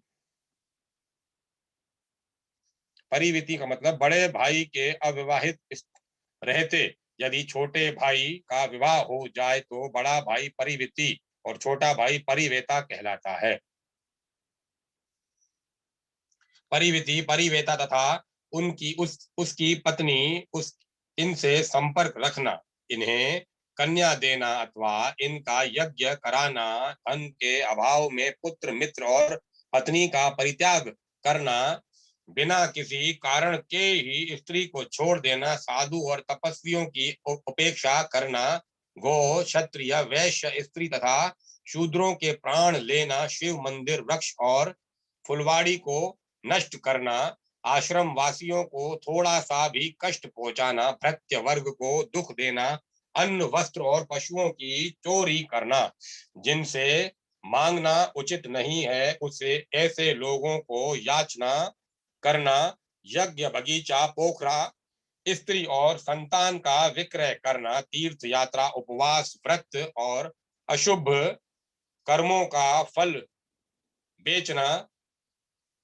स्त्रियों के धन से जीविका चलाना, स्त्री द्वारा उपार्जित अन्न से जीवन निर्वाह करना तथा किसी के छिपे हुए अधर्म को लोगों के सामने खोल कर रख देना, इन सब पापों में जो लोग रचे पचे रहते हैं, जो दूसरों के दोष बताते, पराये छिद्र पर दृष्टि रखते, औरों का धन हड़पना चाहते और पर स्त्री पर कुदृष्टि रखते हैं, इन सभी पापियों को गो घातक के तुल्य समझना चाहिए। जो मनुष्य झूठ बोलता, स्वामी मित्र और गुरु से द्रोह रखता, माया रचना और शठता करता है, जो स्त्री पुत्र मित्र बालक वृद्ध दुर्बल मनुष्य भृत्य अतिथि और बंधु बांधवों को भूखे छोड़ अकेले भोजन कर लेता है, जो अपने तो खूब मिठाई उड़ाते और दूसरे को अन्न भी नहीं देते, उन सब पृथक पाकी समझना चाहिए, उन सबको पृथक पाकी समझना चाहिए। वेदज्ञ पुरुषों में इनकी बड़ी निंदा की गई है, जो स्वयं ही नियम लेकर फिर उन्हें छोड़ देते हैं, जिन्होंने दूसरों के साथ धोखा किया है, जो मदिरा पीने वालों से संसर्ग रखते और घाव एवं रोग से पीड़ित तथा भूख प्यास से व्याकुल गौ का यत्न पूर्वक पालन नहीं करते, वे गो हत्यारे माने गए हैं, उन्हें नरक की यातना भोगनी पड़ती है, जो सब प्रकार के पापों में डूबे रहते साधु ब्राह्मण गुरु और गौ को मारते तथा सन्मार्ग में स्थित निर्दोष स्त्री को पीटते हैं, जिनका सारा शरीर आलस्य से व्याप्त रहता है, अतएव जो बार बार सोया करते हैं, जो दुर्बल पशुओं को काम में लगाते, बलपूर्वक हाँकते, अधिक भार लगाकर कष्ट देते और घायल होने पर भी उन्हें जोतते रहते हैं, जो दुरात्मा मनुष्य बैल को बधिया करते हैं तथा बछड़े गाय के बछड़े को नाचते हैं, वे सभी महापापी हैं, इनके ये कार्य महापातकों के तुल्य हैं, जो भूख प्यास और परिश्रम से पीड़ित एवं आशा लगाकर घर पर आए हुए अतिथि का अनादर करते हैं, वे नरकगामी होते हैं, जो मूर्ख अनाथ विकल दीन बालक वृद्ध और क्षुधातुर व्यक्ति पर दया नहीं करते, उन्हें नरक के समुद्र में गिरना पड़ता है, जो नीति शास्त्र की आज्ञा का उल्लंघन करके प्रजा से मन मना कर वसूल करते हैं और अकारण ही दंड देते हैं, उन्हें नरक में पकाया जाता है। जिस राजा के राज्य में प्रजा सूदखोरों अधिकारियों और चोरों द्वारा पीड़ित होती है, उसे नरकों में पकना पड़ता है, जो ब्राह्मण अन्यायी राजा से दान लेते हैं, उन्हें भी घोर नरकों में जाना पड़ता है। पापाचारी पूर्ववासियों का सदा पाप राजा का ही समझा जाता है, अतः राजा को उस पाप से डर कर प्रजा को शासन में रखना चाहिए, जो राजा भली भांति विचार न करके जो चोर नहीं है उसे भी चोर के समान दंड देता है और चोर को भी साधु समझकर छोड़ देता है, वह नरक में जाता है। जो मनुष्य दूसरों के घी, तेल, मधु, गुड़, ईख, दूध, साग, दही, मूल, फल, घास, लकड़ी, फूल, पत्ती, कांसा, चांदी, जूता, छाता, बैलगाड़ी, पालकी, मुलायम आसन, तांबा, सीसा, रांगा, शंख, वंशी आदि, बाजा, घर की सामग्री, ऊन, कपास, रेशम, रंग, पत्र आदि तथा महीन वस्त्र चुराते हैं या उसी तरह के दूसरे दूसरे द्रव्यों का अपहरण करते हैं, वे सदा नरक में पड़ते हैं। दूसरे की वस्तु थोड़ी हो या बहुत, जो उस पर ममता करके उसे चुराता है, वह निस्संदेह नरक में गिरता है। इस तरह के पाप करने वाले मनुष्य मृत्यु के पश्चात यमराज की आज्ञा से यम लोक में जाते हैं। यमराज के महाभयंकर दूत उन्हें ले जाते हैं। उस समय उनको बहुत दुख उठाना पड़ता है। देवता, मनुष्य तथा पशु पक्षी, इनमें से जो भी अधर्म में मन लगाते हैं, उनके शासक धर्मराज माने गए हैं। वे भांति भांति के भयानक दंड देकर पापों का भोग कराते हैं। विनय और सदाचार से युक्त मनुष्य यदि भूल से मलिन आचार में लिप्त हो जाए, तो उनके लिए गुरु ही शासक माने गए हैं। वे कोई प्रायश्चित कराकर उनके पाप धो सकते हैं। ऐसे लोगों को यमराज के पास नहीं जाना पड़ता।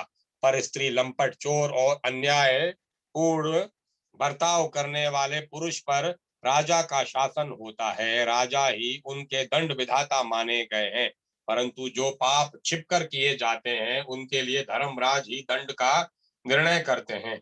इसीलिए अपने किए हुए पापों के लिए प्रायश्चित करना चाहिए, अन्यथा वे करोड़ों कल्पों में भी फल भोग कराए बिना नष्ट नहीं होते। मनुष्य मन, वाणी तथा शरीर से जो कर्म करता है, उसका फल उसे स्वयं भोगना पड़ता है। कर्मों के अनुसार उसकी सद्गति या अधोगति होती है। राजन, इस प्रकार संक्षेप से मैंने तुम्हें पापों के भेद बताए। बोलो अब और क्या सुनाऊं? ययाति ने कहा, मातले, अधर्म के सारे फलों का वर्णन तो मैंने सुन लिया, अब धर्म का फल बताओ। मातली ने कहा, राजन, जो श्रेष्ठ ब्राह्मणों को जूता और खड़ाऊ दान करता है, वह बहुत बड़े विमान पर बैठकर सुख से परलोक की यात्रा करता है। वस्त्र दान करने वाले मनुष्य दिव्य वस्त्र धारण करके परलोक में जाते हैं। पालकी दान करने से भी जीव विमान द्वारा सुख पूर्वक यात्रा करते हैं। सुखासन, गद्दे, कुर्सी आदि के दान से भी वह सुख पूर्वक जाता है। बगीचा लगाने वाला पुरुष शीतल छाया में सुख से परलोक की यात्रा करता है। फूल माला दान करने वाले पुरुष पुष्पक विमान से जाते हैं।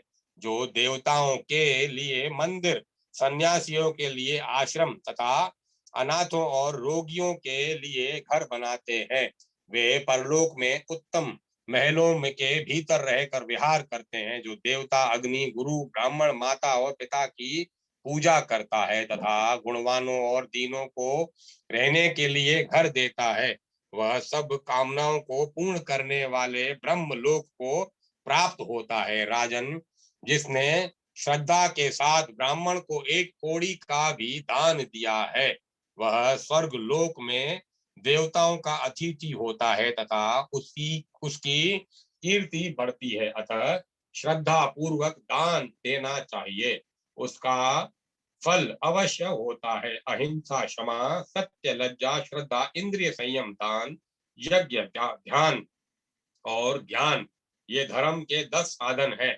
अन्न देने वाले को प्राणदाता कहा गया है, और जो प्राणदाता है वही सब कुछ देने वाला है। अतः अन्न दान करने से सब दानों का फल मिल जाता है। अन्न से पुष्ट होकर ही मनुष्य पुण्य का संचय करता है। अतः पुण्य का आधा अंश अन्नदाता को और आधा भाग पुण्यकर्ता को प्राप्त होता है, इसमें तनिक भी संदेह नहीं है। धर्म, अर्थ, काम और मोक्ष का सबसे बड़ा साधन है शरीर, और शरीर स्थिर रहता है अन्न तथा जल से। अतः अन्न और जल ही सब पुरुषार्थों में के साधन है। अन्न दान के समान दान न हुआ है न होगा। जल तीनों लोकों का जीवन माना गया है, पर परम पवित्र, दिव्य, शुद्ध और तथा सब रसों का आश्रय है। अन्न, पानी, घोड़ा, गौ, वस्त्र, शैया, सूत और आसन, इन सब वस्तुओं का दान प्रेत लोक के लिए बहुत उत्तम है। इस प्रकार दान विशेष से मनुष्य धर्मराज के नगर में सुख पूर्वक जाता है। इसीलिए धर्म का अनुष्ठान अवश्य करना चाहिए। राजन, जो लोग क्रूर कर्म करते और दान नहीं देते हैं, उन्हें नरक में दुस्सह दुख भोगना पड़ता है। दान करके मनुष्य अनुपम सुख भोगते हैं। जो एक दिन भी भक्ति पूर्वक भगवान शिव की पूजा करता है, वह भी शिवलोक को प्राप्त होता है। फिर जो अनेकों बार उनकी अर्चना कर चुका है, उसके लिए तो कहना ही क्या है। श्री विष्णु की भक्ति में तत्पर और श्री विष्णु के ध्यान में संलग्न रहने वाला वैष्णव वैकुंठ धाम में चक्रधारी भगवान श्री विष्णु के समीप जाते हैं। श्री विष्णु का उत्तम लोक श्री शंकर जी के निवास स्थान से ऊपर समझना चाहिए। जहाँ श्री विष्णु के ध्यान में तत्पर रहने वाले वैष्णव मनुष्य ही जाते हैं। मनुष्यों में श्रेष्ठ सदाचारी, यज्ञ कराने वाले, सुनीति युक्त और विद्वान ब्राह्मण ब्रह्म लोक को जाते हैं। युद्ध में उत्साह पूर्वक जाने वाले क्षत्रियों को इंद्रलोक की प्राप्ति होती है, तथा अन्य पुण्यकर्ता भी पुण्य लोकों में गमन करते हैं। मातली के द्वारा भगवान शिव और श्री विष्णु की महिमा का वर्णन मातली को विदा करके राजा ययाति वैष्णव धाम के प्रचार द्वारा भूलोक को वैकुंठ तुल्य बनाना तथा ययाति के दरबार में काम आदि का नाटक खेलना। ययाति बोले, मातले, तुमने धर्म और अधर्म सबका उत्तम प्रकार से वर्णन किया है। अब देवताओं के लोकों की स्थिति का वर्णन करो। उनकी संख्या बताओ। जिस पुण्य के प्रसंग से जिसने जो लोक प्राप्त किया हो, उसका वर्णन करो। मातली ने कहा, राजन, देवताओं के लोक भाव में हैं। भावों के अनेक रूप दिखाई देते हैं, अतः भावात्मक जगत की संख्या करोड़ों तक पहुंच जाती है, परंतु पुण्यात्माओं के लिए उनमें से 28 लोक ही प्राप्य हैं, जो एक दूसरे के ऊपर स्थित और अत्यंत विशाल हैं। जो लोग भगवान शंकर को नमस्कार करते हैं, उन्हें शिव लोक का विमान प्राप्त होता है। जो प्रसंगवश भी शिव का स्मरण या नाम कीर्तन अथवा उन्हें नमस्कार कर लेता है, उसे अनुपम सुख की प्राप्ति होती है। फिर जो निरंतर उनके भजन में ही लगे रहते हैं, उनमें उनके विषय में तो कहना ही क्या है। जो ध्यान के द्वारा भगवान श्री विष्णु का चिंतन करते हैं और सदा उन्हीं में मन लगाए रहते हैं, वे उन्हीं के परम पद को प्राप्त होते हैं। नर श्रेष्ठ श्री शिव और भगवान श्री विष्णु के लोक में एक से ही हैं। भगवान नरश्रेष्ठ श्री शिव और भगवान श्री विष्णु के लोक एक से ही हैं। इन दोनों में कोई अंतर नहीं है, क्योंकि उन दोनों महात्मा श्री शिव और श्री विष्णु का स्वरूप भी एक ही है। श्री विष्णु रूपधारी शिव और श्री शिव रूपधारी विष्णु को नमस्कार है। श्री शिव के हृदय में विष्णु और श्री विष्णु के हृदय में भगवान शिव विराजमान है। ब्रह्मा, विष्णु और शिव, ये तीनों देवता एक रूप ही हैं। इन तीनों के स्वरूप में कोई अंतर नहीं है, केवल गुणों का भेद बतलाया गया है।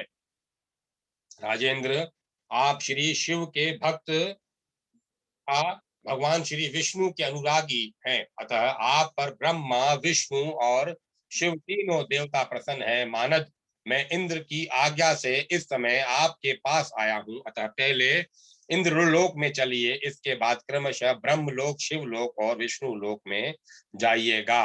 वे लोक दाह और प्रलय से रहित हैं। पीपल ने पूछा, ब्राह्मण मातली की बात सुनकर नहुष पुत्र राजा ययुति ने क्या किया, इसका विस्तार के साथ वर्णन कीजिए। सुकर्मा बोले, विप्रवर सुनिए। उस समय संपूर्ण धर्मात्माओं में श्रेष्ठ नरपर नरपवर ययाति ने मातली से इस प्रकार कहा, देवदूत, तुमने स्वर्ग का सारा गुण अवगुण मुझे पहले ही बता दिया है, अतः अब मैं शरीर छोड़कर स्वर्ग लोक में नहीं जाऊंगा। देवादिदेव इंद्र से तुम यही जाकर कह देना, भगवान ऋषिकेश के नामों का उच्चारण ही सर्वोत्तम धर्म है। मैं प्रतिदिन उसी रसायन का सेवन करता हूँ, इससे मेरे रोग दोष और पाप आदि नष्ट हो गए हैं। संसार में श्री कृष्ण का नाम सबसे बड़ी औषध है। इसके रहते हुए भी मनुष्य पाप और व्याधियों से पीड़ित होकर मृत्यु को प्राप्त हो गए रहे हैं।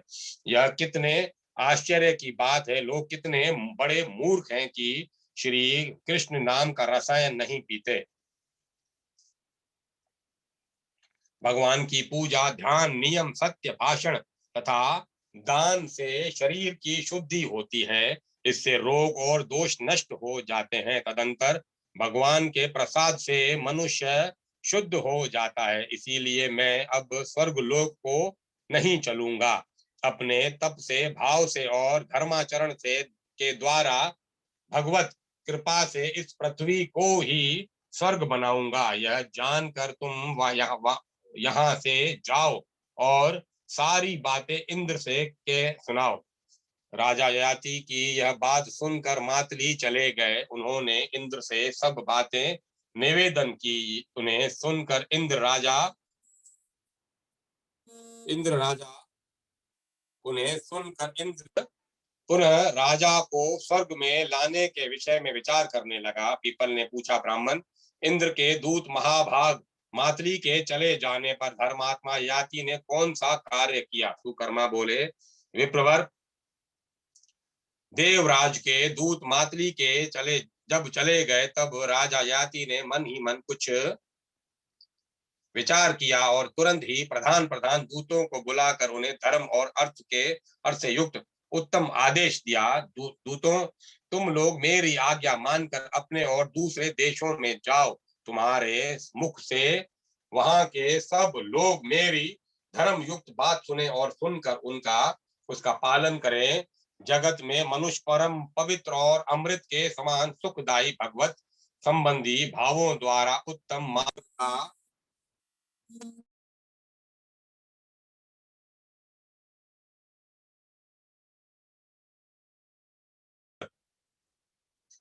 जगत में मनुष्य परम पवित्र और अमृत के समान सुखदायी भगवत संबंधी भावों द्वारा उत्तम मार्ग का आश्रय ले, सदा तत्पर होकर शुभ कर्मों का अनुष्ठान, भगवत तत्व का ज्ञान, भगवान का धर्म और तपस्या करे। सब लोग विषयों का परित्याग करके यज्ञ और दान के द्वारा एकमात्र मधुसूदन का पूजन करें। और सर्वत्र सूखे और गीले में, आकाश और पृथ्वी पर तथा चराचर प्राणियों में केवल श्री हरि का दर्शन करे। जो मानव लोभ और मोहवश लोक में मेरी इस आज्ञा का पालन नहीं करेगा, उसे निश्चय ही कठोर दंड दिया जाएगा।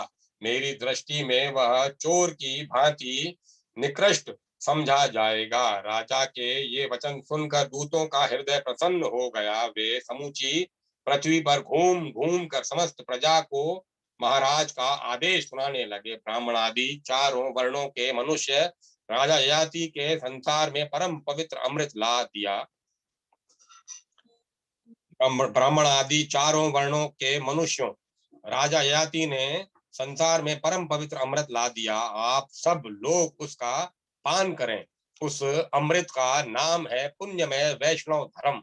वह सब दोषों से रहित और उत्तम परिणाम का जनक है। भगवान केशव सबका कलेश हरने वाले सर्वश्रेष्ठ आनंद स्वरूप और परमार्थ तत्व हैं। उनका नाम मैं अमृत सब दोषों के दोषों को दूर करने वाला है। महाराज याति ने इस अमृत को ही सुलभ कर दिया है। संसार के लोग इच्छा अनुसार उसका पान करें। भगवान विष्णु की नाभि से कमल प्रकट हुआ है, उसके उनके नेत्र कमल के समान सुंदर हैं। वे जगत के आधारभूत और महेश्वर हैं। पापों का नाश करके आनंद प्रदान करते हैं। दानवों और दैत्यों का संहार करने वाले यज्ञ उनके अंग स्वरूप हैं। उनके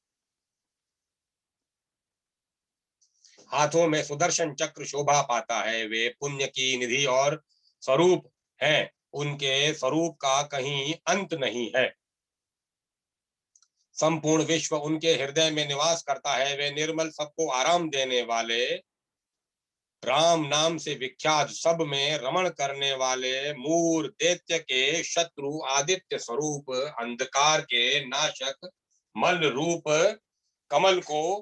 कमल के लिए चांदनी रूप, लक्ष्मी के निवास स्थान, सगुण और देवेश्वर है। उनका नामामृत सब दोषों को दूर करने वाला है। राजा याति ने उसे यही सुलभ कर दिया है। सब लोग उसका पान करें। यह नामामृत स्तोत्र दोषहारी और उत्तम पुण्य का जनक है। लक्ष्मीपति भगवान विष्णु में भक्ति रखने वाला जो महात्मा पुरुष प्रतिदिन प्रातः काल नियम पूर्वक इसका पाठ करता है, वह मुक्त हो जाता है। सुशर्मा कहते हैं, राजा याति के दूत संपूर्ण देशों, द्वीपों, नगरों और गांवों में कहते फिरते थे, लोगों, महाराज की आज्ञा सुनो। तुम लोग पूरा जोर लगाकर सर्वतो भावेन भगवान श्री विष्णु की पूजा करो। दान, यज्ञ, शुभ कर्म, धर्म और पूजन आदि के द्वारा भगवान मधुसूदन की आराधना करते हुए मन की संपूर्ण वृत्तियों से उन्हीं का ध्यान चिंतन करो। इस प्रकार राजा के उत्तम आदेश का जो शुभ पुण्य उत्पन्न करने वाला था, भूतल निवासी सब लोगों ने श्रवण किया। उसी समय से संपूर्ण मनुष्य एकमात्र भगवान मुरारी का ध्यान गुणगान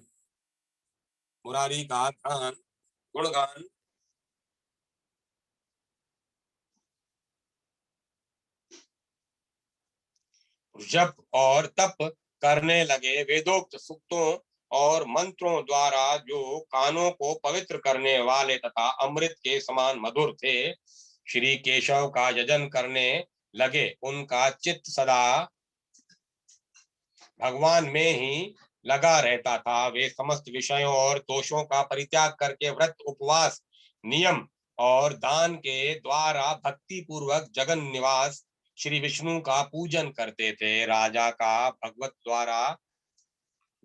भगवत आराधना संबंधी आदेश भूमंडल पर प्रवर्तित हो गया।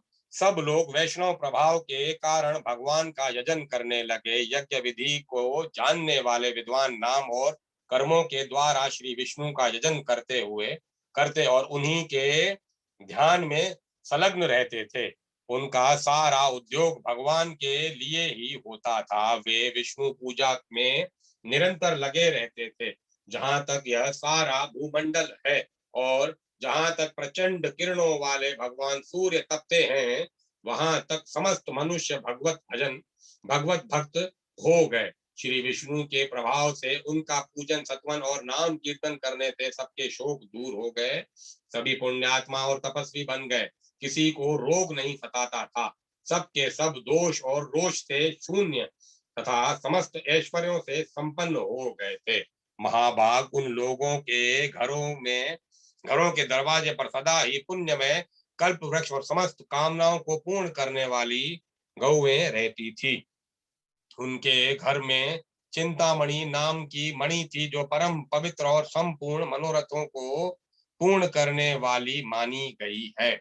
भगवान श्री विष्णु की कृपा से पृथ्वी के समस्त मानव सब प्रकार के दोषों से रहित हो गए थे। पुत्र और पौत्र उनकी शोभा बढ़ाते थे। वे मंगल से युक्त परम पुण्यात्मा, दानी, ज्ञानी और ध्यान परायण थे। धर्म के ज्ञाता महाराज ययाति के शासन काल में दुर्भिक्ष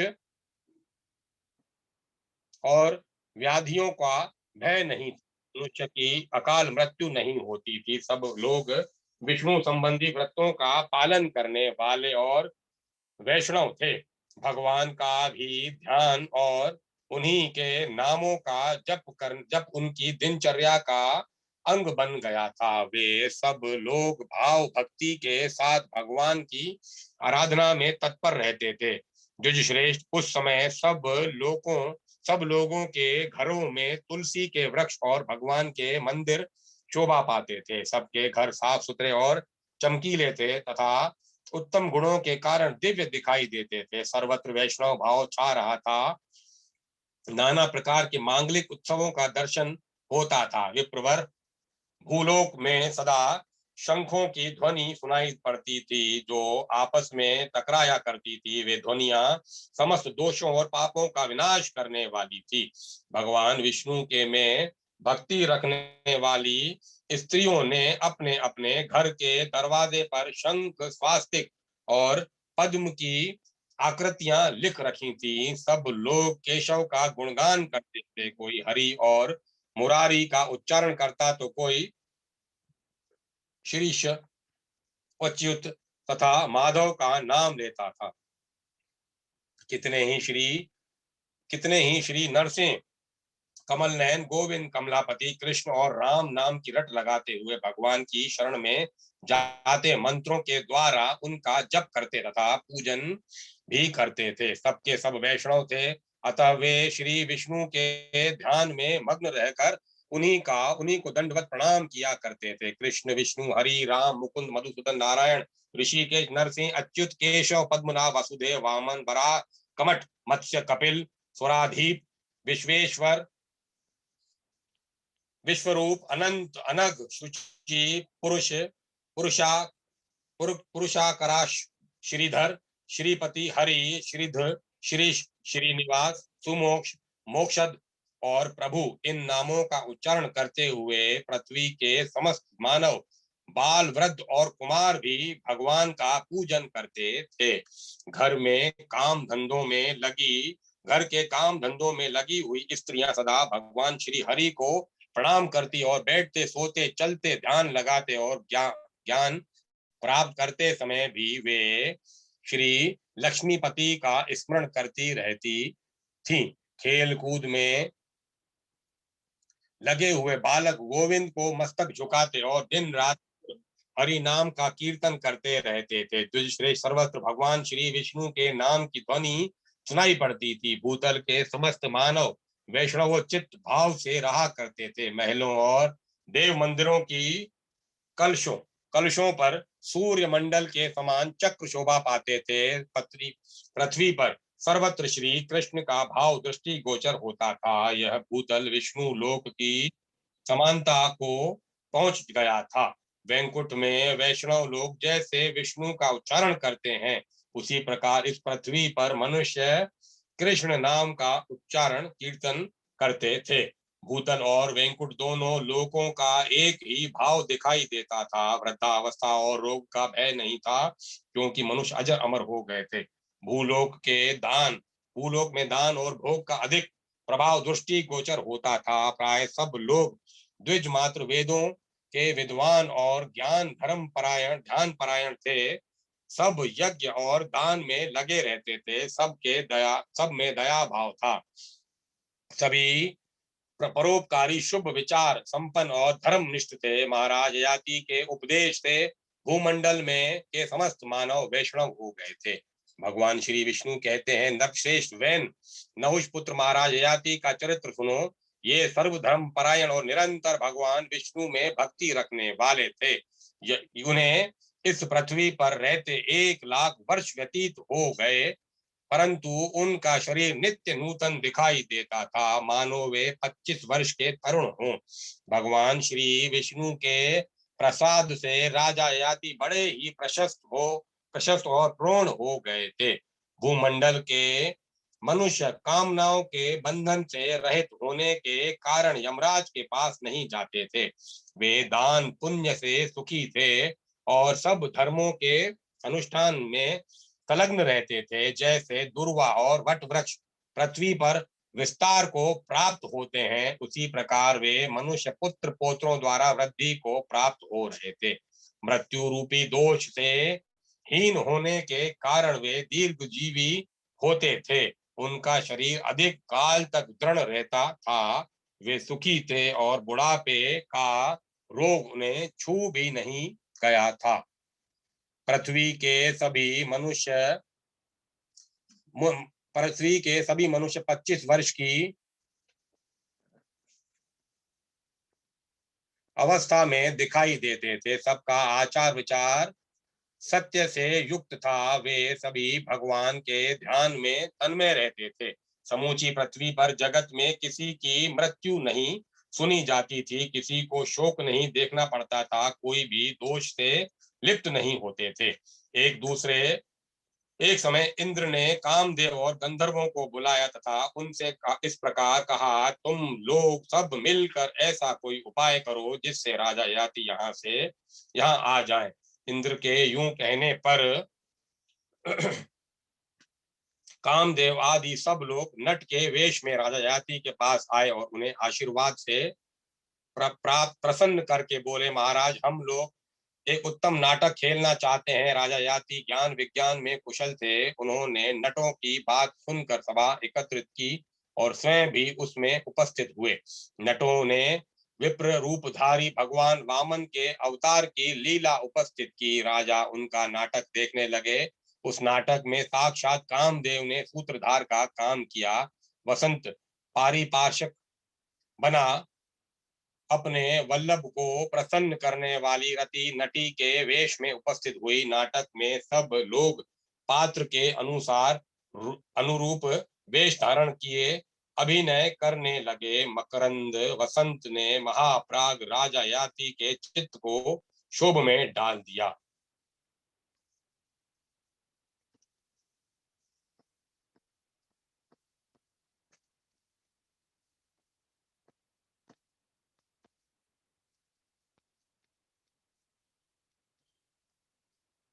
अब मैं कथा को विराम देता हूँ, कल इसका आनंद लेंगे।